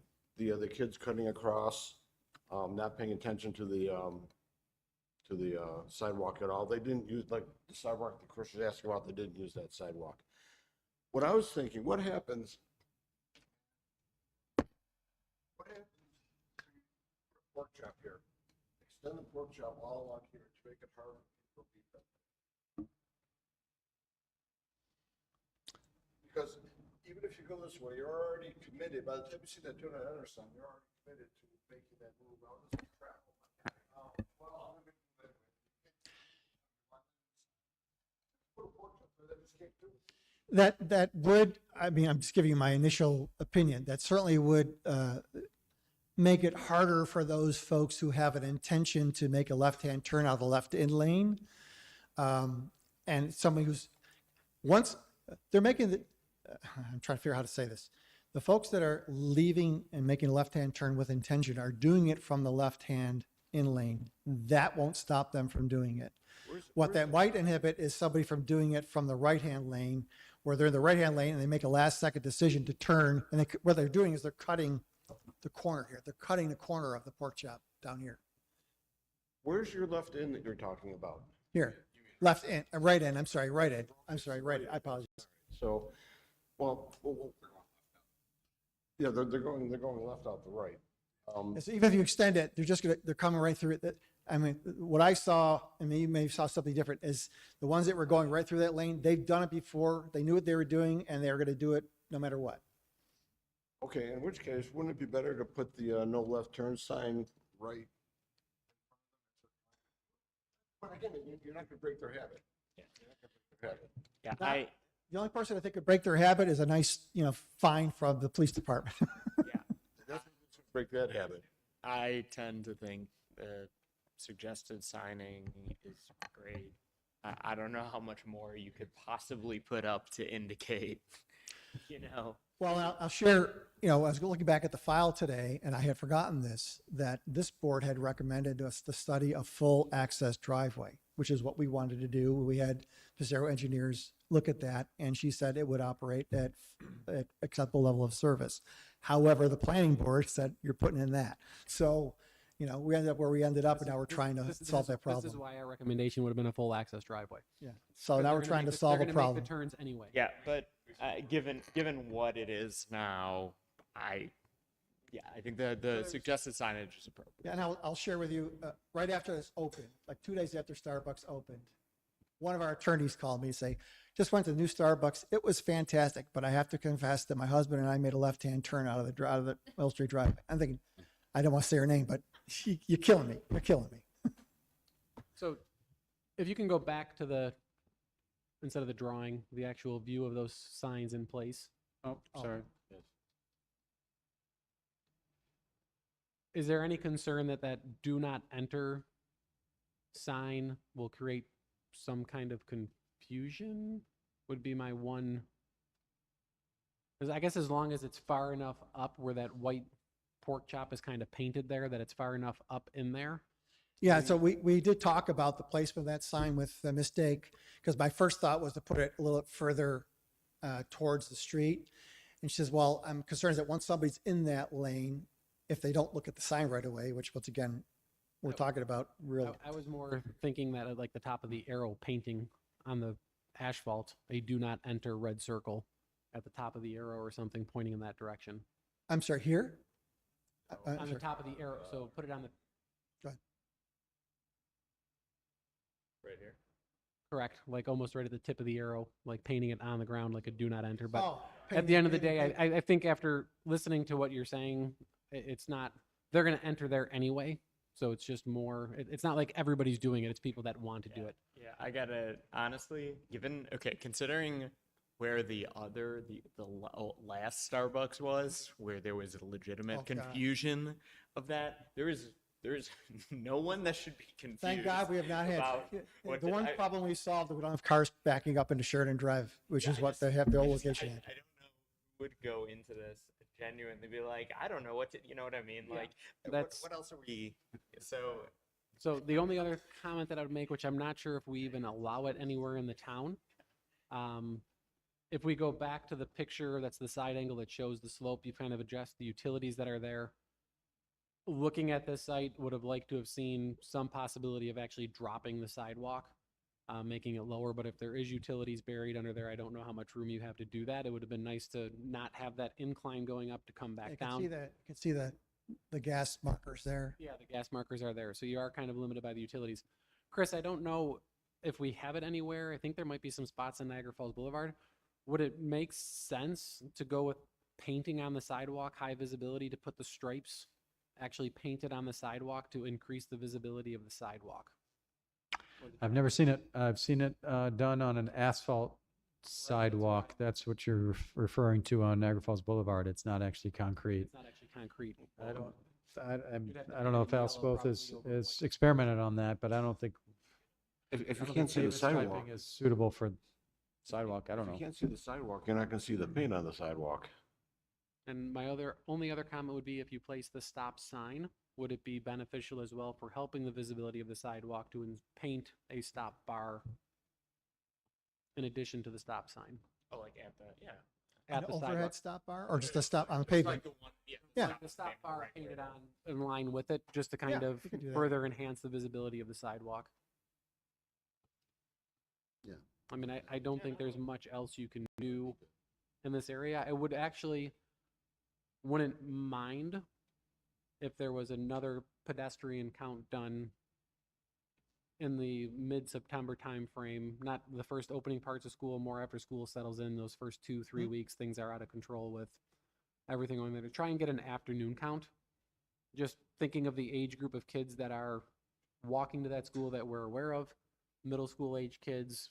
Normal time for a Starbucks isn't the after hours, but that age group does like their sweet drinks. I would there might be more kids walking in that area after school. Yeah, we had planned on doing, once the signs are up and school opened, give it a couple of weeks to breathe, we plan on going out there and doing counts again. And then my only other final comment, I keep on saying my only other comment, but this will be my final one, Good. is the count that we had of the 35 going through that area provided by you. Does that meet the warrants, Chris, for a crossing guard across that driveway? Because I believe there was site plan information when this was originally approved. Yeah, from going back to the letter that we responded to on that, I don't think it even is remotely close to the counts required for that, to trigger that, but Chris can look. I don't know because I'd have to look at the time period. I thought it was per half hour, but I don't know offhand. It's I'd have like to. 135 cars per half hour. Yeah, you're talking about the vehicles, but I think 135. the chairman's asking if the pedestrian warrant is met. It is, there shall be at least, this is right from the town Amherst criteria number 4, there shall be at least 150 vehicles per half hour passing a given point where school children must cross the street during those times when school children are traveling to and from school. The ordinance is not really written for a private driveway, it's really written for a street intersection, so it's kind of hard to extrapolate and apply it here. At least at the time that we were looking at it, we're trying to understand it ourselves. I don't disagree. 20 for an hour. Oh, David, that was certainly meant. um, Plus you got bikers, you got the. I think then the question becomes, is private, is a curb cut? Oh, Yeah, it was, that policy was never written for a private driveway. So, that 150 vehicles is kind of not going to be met easily for a private driveway. But I see that the pedestrians are met. There's 19 within, 17 or 18 minutes. So if it's going to meet the 20 in the AM at least. I would argue that every car, well, a vast majority of the cars that are dealing with leaving are distracted somehow. I'm sorry to hear the end of that. The people who are leaving, they're pulling out, thinking about getting into the traffic flow, they're doing their seatbelt, they're drinking their coffee, they're checking their phone. Well, I they wonder did how just many get of those people coffee, are actually paying attention to what they're doing. Yeah. Because, we all do it. Let's not lie. You leave a Starbucks parking lot, you're messing around, you finally get into the turnout lane and, oh crap, there's a kid, I just hit them, Well, I would say that, at least from the observations that we had, that the best condition, the safest condition is when cars are stacked on Hopkins or on Mill Street, because you can't move. You can't move. And typically there's 2 or 3 or 4 cars there and you are paying attention because you're waiting for your opportunity to get out. But against that is you do see the break and you do make your move and, maybe you've missed somebody because you're also looking the other way. It marks nothing is coming. You don't necessarily see someone coming from the right, a person. And the sidewalks out there, you can't see them. High risk. So,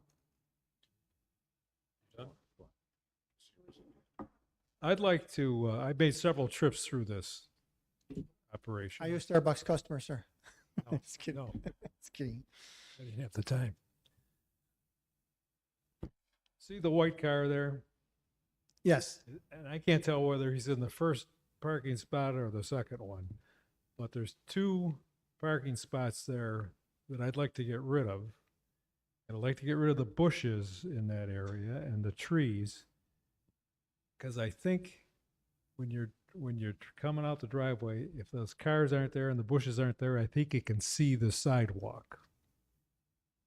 Okay? Where when you get over where the slopes are and the drainage, you can't see the sidewalk. So think about that, giving up 2 parking spots and cut the landscaping down in that area.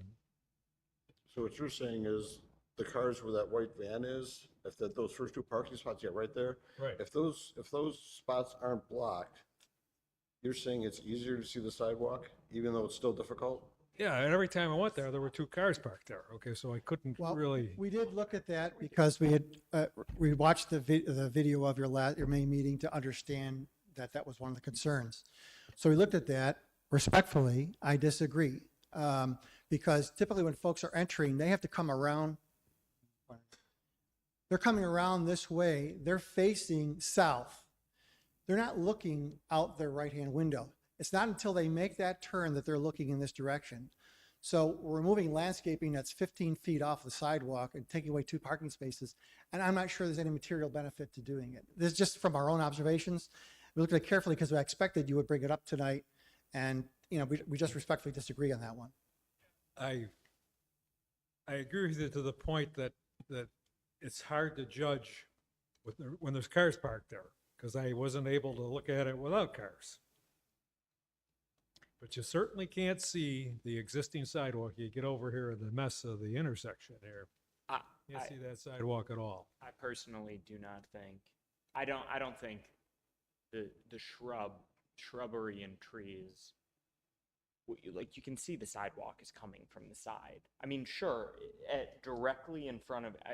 Everyone knows. I don't see a value in. Well, moving it you personally. can't see the sidewalk any place there, and so Sure. I don't think that's good. Sure. I agree with that. But I don't think that changes based on those 2 spots and the shrubs. I think that's just the geography of. I would say the only thing. I'm sorry if it's too much work to keep a couple of cars out of there for. So a day. I would say the recommendation that I would have there is if we wanted to see if it provided any benefit, if there was any kind of study that would be done between the town and the developer to put traffic cones up in those parking spots for a day or 2 while you're observing to see if it does improve visibility while things are being counted at some particular point in time, to see if removing those 2 cars would increase visibility. If you drive through the parking lot, the spots are obstructed by a cone, nobody can park there before you go through just removing them on a whim, that it's going to provide some form of benefit. Sure. Okay, I can do that. I have another item. We've talked about tonight in the morning and the afternoon. It's a couple hours each time. That's 4 hours a day, give or take. How about the other 20 hours a day? Silence. I guess I'm not following the question. You can use the sidewalks 24 hours a day, okay? We've only talked about using them for 4 hours a day. Well, we're focusing on the peak hours when pedestrians are using the sidewalks. The focal point we understood was that you've got school children and other pedestrians using the sidewalks at a peak hour when the school is in session in the morning and the afternoon. That doesn't mean the pedestrians aren't using it other times in the day, but that's the peak. So we've been studying that. Now, granted, I was there before the peak and I was there after the peak. And, there were very few pedestrians using that sidewalk during the time I was there before and after the peak hours. Now, was I there at 6 o'clock at night or 8 o'clock at night? No, I was not.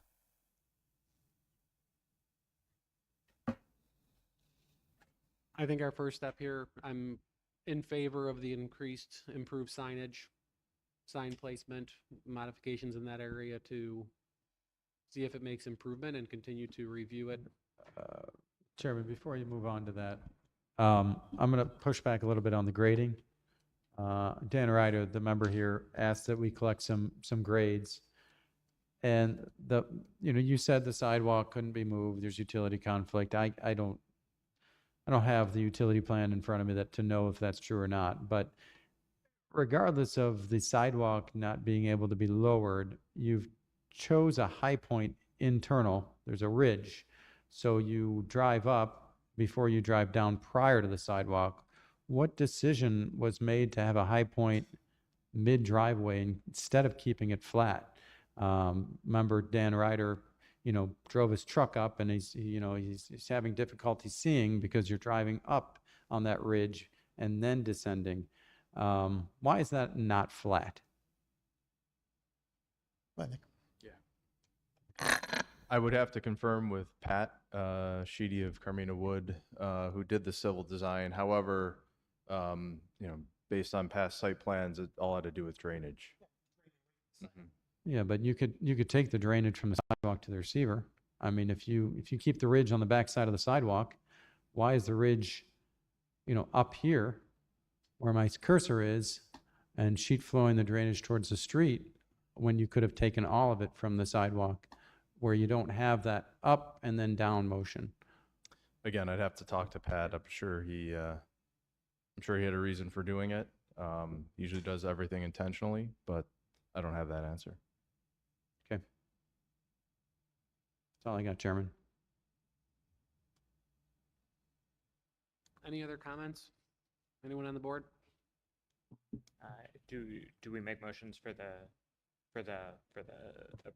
approval, the That's signs, on or is private that? property? That's private property. Well, okay, cool. You got a lot of stuff. The trees don't belong with those signs. You got enough signs and posts that I understand those, but I don't like the trees and the bushes with them mixed in that area. And the signs are good in theory, but what's And gonna I like happen? trees. I don't want to cut, wholesale cut trees down. But I think that tree behind the stop sign there.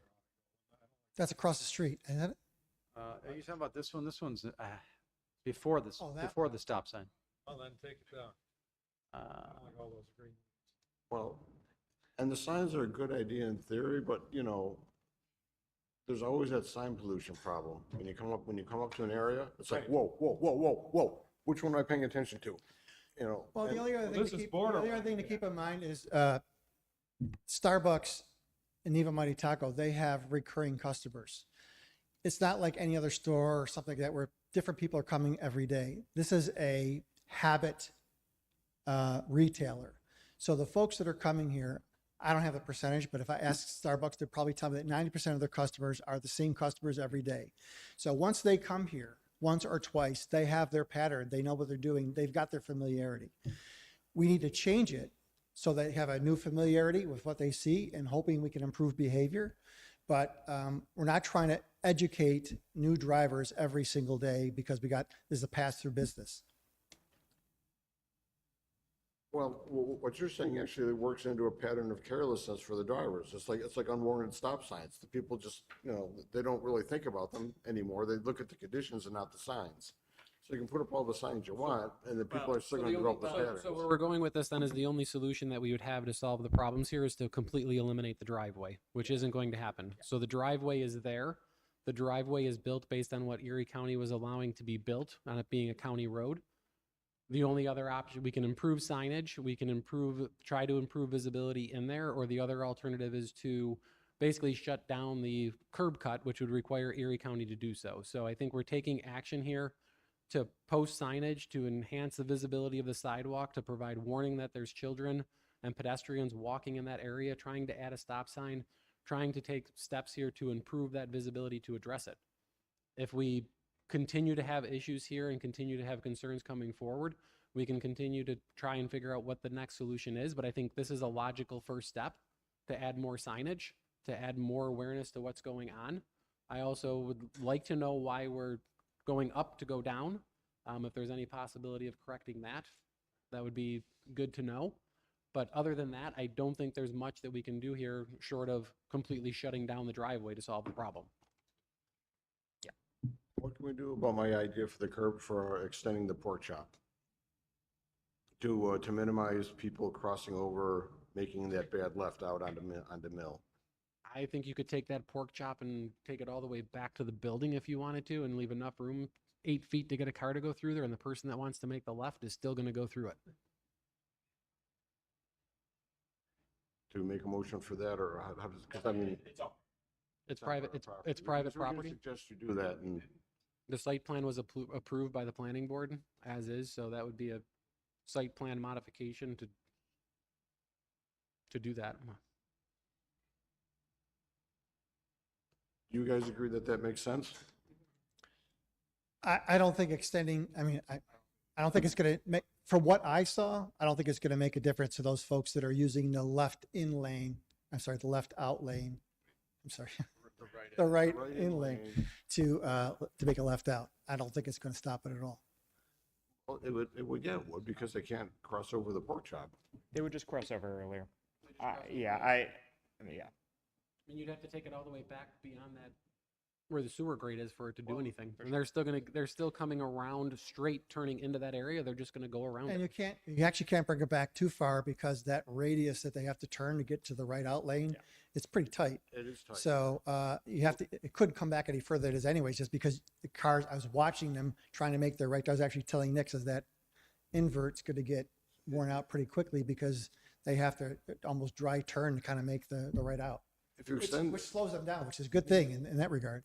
The only other option that I have in the solution to this is to knock down the house next door and extend the driveway down further away from the intersection, get off the grade of the road, and Get a full driveway. That was discussed at time of site plan because there was a second phase where that southern parcel was considered for, an expansion, and in which case I think one of your recommendations is to remove this curb cut and relocate it south when that time comes. Yeah, just to be clear, we were required to show future redevelopment potential of those two homes as part of the rezoning. Okay. We have had no intention to do that, but we were required to do it for modeling purposes. So although it could conceivably happen, we just reinvested in those two homes, 543 mil, and we're about to finish the reinvestment in 553 mil. So at least in our ownership history, ownership looking for the property, we're not inclined to do that. And actually, I don't want to beat a dead horse here, but if you extend the curb cut, or the way it is now, people just kind of drift over the curb cut into that right-in lane to make their left out. If you extend the curb cut, they actually have to think about going back around through and around to where the school bus is. It's not a passive drift anymore, which is what's happening. It's someone actively going through the wrong lane, which probably isn't going to happen. What you're taking away is a casual drifter. And it's easy to do there. And right where that pork chop ends, or where the paint ends, like he said, that's pretty much the turn radius. It's pretty tight there. So when you say extending it back towards the building, that pretty much does the job. Yeah, and what was happening was, like, even if you extended the pork chop in this direction, the folks that still want to change their mind and make the left-hand turn, they're doing it at the driveway apron, crossing over the edge of the pork chop. There's several problems here, and I'm thinking the pork chop would address one of them, which is taking away those illegal lefts. The pedestrians is another issue. Again, the grade, I make the point that the grade is an issue. Dan makes that point too.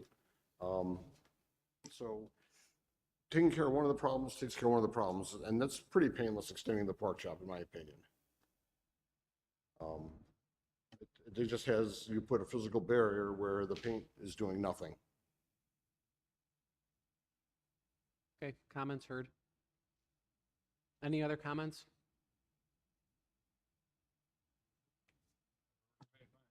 I made mine. So at this point, the improved signage will be posted by the property owner, and if there's further issues, further concerns that are brought before this board, we will reach out again in the future. Yes, and we have pledged to, we'll be out there after school opens, after about a week or two, mid-September or so, we'll be out there and doing counts again.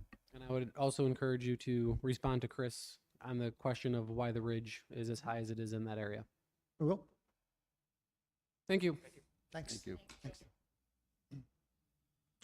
All right, moving back to the agenda, item number 1 in new business has not been addressed yet. Open up item number 1. Chris, if you'd like to provide us the information on that.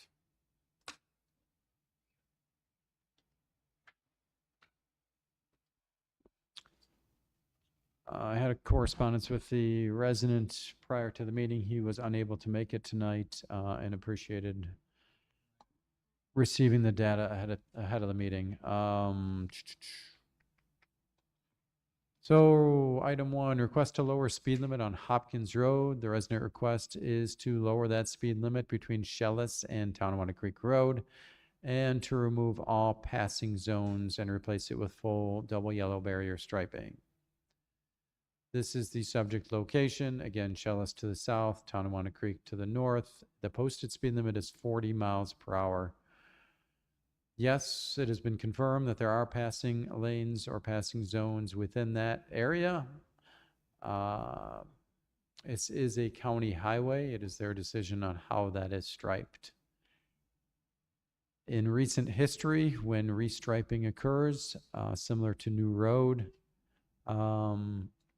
there has been a push by the county to eliminate passing zones, at least in Amherst, where they are located.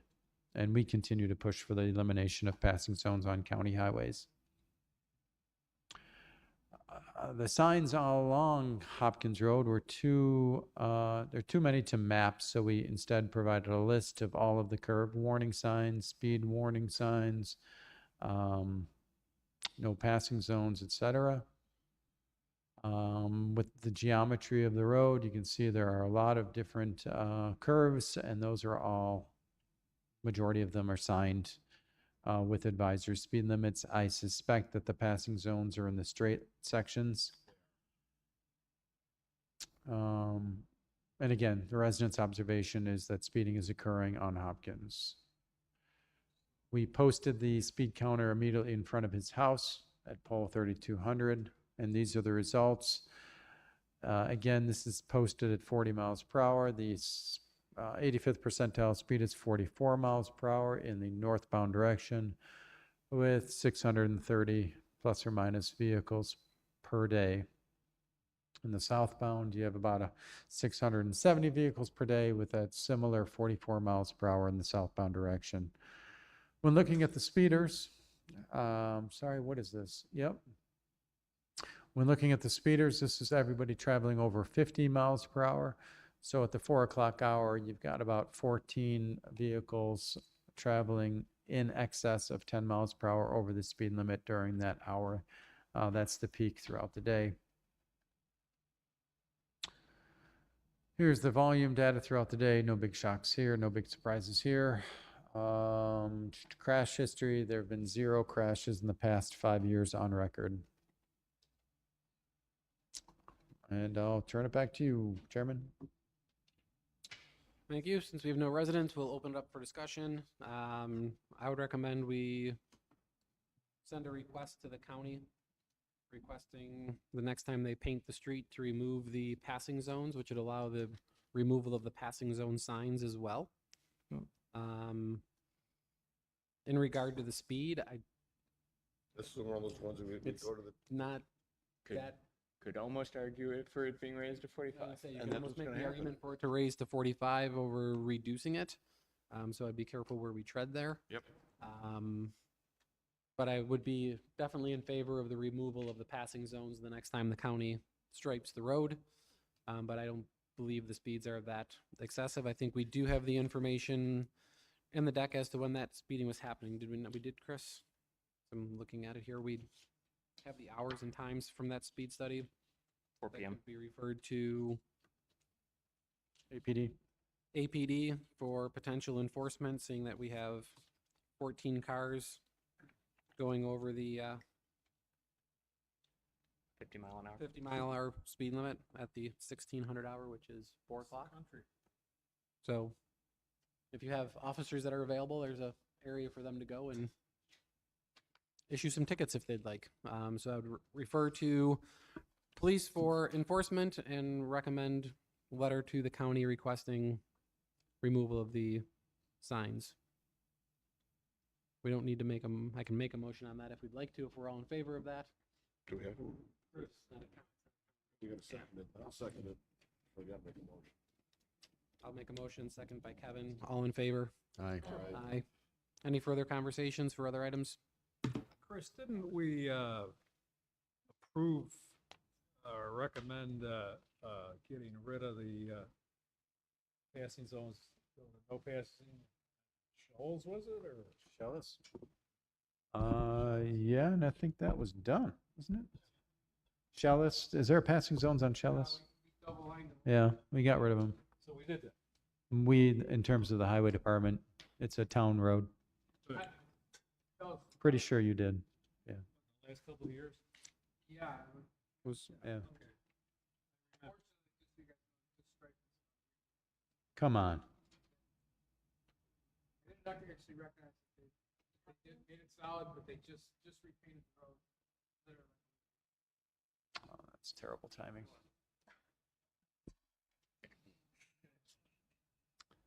I will still put in the request and then ask them how they came to that conclusion. Like yesterday. We drove it Sunday. I drive it all the time. You drove it Sunday and it was, It's striking. Okay, all right. Huh.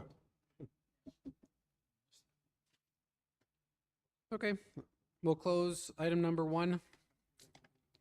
Any other new business to be brought before the board?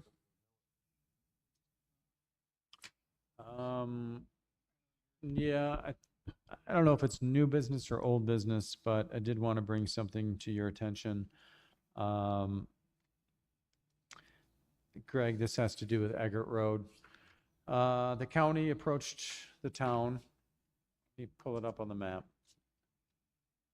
And next year, they're going to be paving Eggert Road from the city line beyond Main Street and to Six Corners in Eggertsville. So you've got some past recommendations here. One is to add fog lines, edge pavement lines. They've agreed to do that. But beyond that, there was a push. It was actually an item brought forward by Greg Dion back when he was a resident years ago, where he asked for a lane reassignment or road diet or whatever you want to call it to clear up the confusion with how the lanes are done on Eggert Road, specifically north of Main. That prompted a Greater Niagara Regional Traffic Council study for Eggert Road restriping, where they did some modeling and figured out that it could benefit from lane reassignment. The county is welcoming a town initiative to direct them to make changes to the striping along there. So it's really up to us, similar to what we did on Kensington Road, to spearhead a change of striping, specifically north of Main Street to Six Corners. They will continue it northerly throughout the town in future years, but the main priority, at least for now, is this Main to Six Corners. We can involve the public to the south as well, if that's desirable. There's not I'd have to look in the report to see what was said on that southern portion, but I think there's not a lot of opportunity to do much. I think you disagreed, right, Greg? You thought there was some potential changes there, maybe some parking lanes?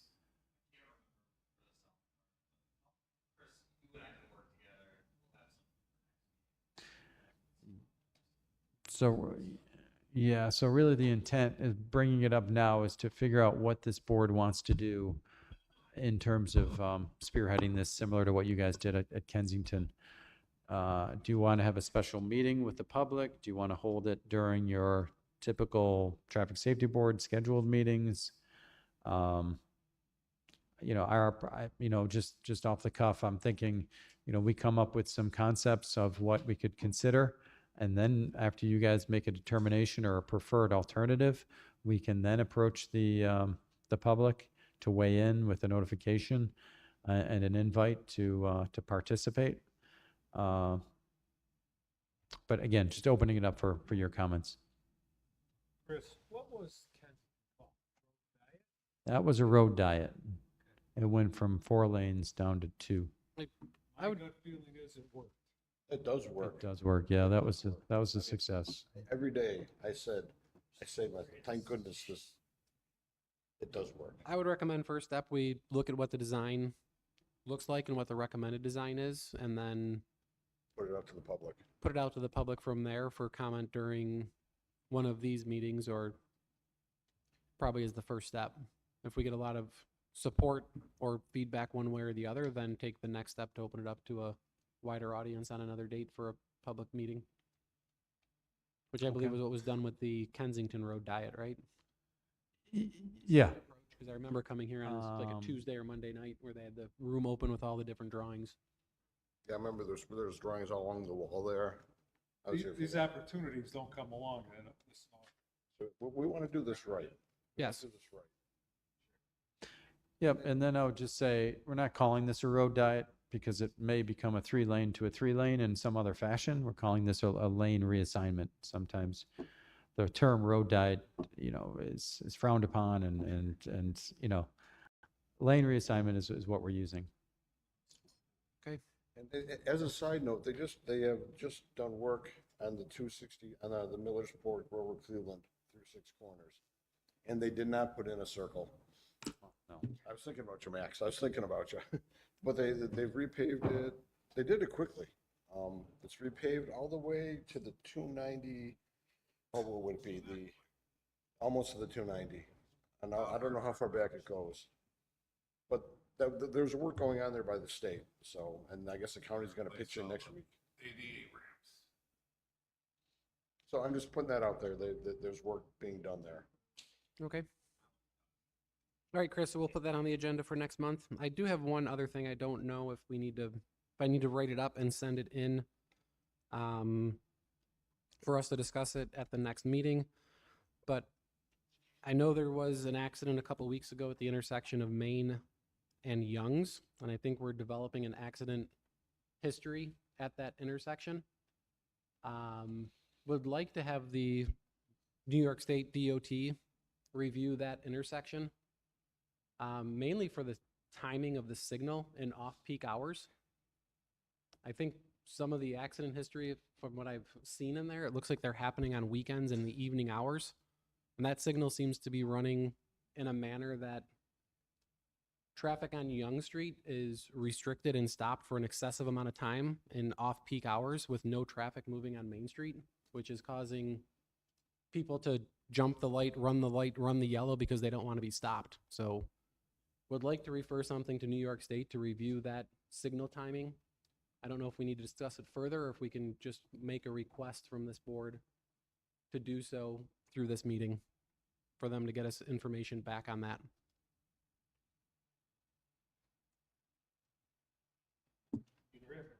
Taking notes. What's the question? So the question is, can we send a letter to New York State DOT asking them to review the traffic timing, specifically the off-peak hours of the day? I think they have that signal set to run the same timing 24/7. Okay, so Charlie the Butcher there. Charlie the Butcher's on. Or no, there's one in NoCo, or whatever. yeah, they've got it to go. Yeah. Satellite location. Hmm? It says Speedway. There's a Tim Hortons and a Charlie the Butcher shop in there. It's right there. Charlie Butcher, the Express. Okay, so look at off-peak hours. Is there a way to readjust timing to benefit Youngs? We're seeing backups, and this might also impact crashes. Please review crashes to see if their current. They have a coordination plan along Main Street. Yep. So, it's fairly doubtful that they'll just switch Youngs because that'll screw up everything down the line, but it doesn't hurt to ask. Okay. Thank you. Any other new business? None being heard, we'll close new business. We'll move to old business. We already addressed item A. We'll move to item B. Chris, you gave us supplemental information, which is the first time that we're seeing this. I would move to continue to hold this item to give the members of this board time to review the document that was provided to us before the meeting. Any other information you want to provide to us at this time? No, I would just pay attention to Mr. Hopkins' requests 1 through 7. We need to get back to him on this. Would you like us to try and answer these tonight to get back to him? No. Nope, I agree with your action of holding. I haven't even reviewed it myself, so let's all take our time. Okay. Since this was just literally sent yesterday. Okay. So we will hold. Item C, we still continue to hold for counts or analysis. Yeah, we did the counts. We just have to present it to you guys. Just did not have the time this past month. All right, with that, any other old business to be bring before the board? None being heard or seen, we will close the old business section, and we will thank our liaisons for their attendance this evening, and we will move to site plans. Scott gets to stay, though. Yep, thank you. Thank you.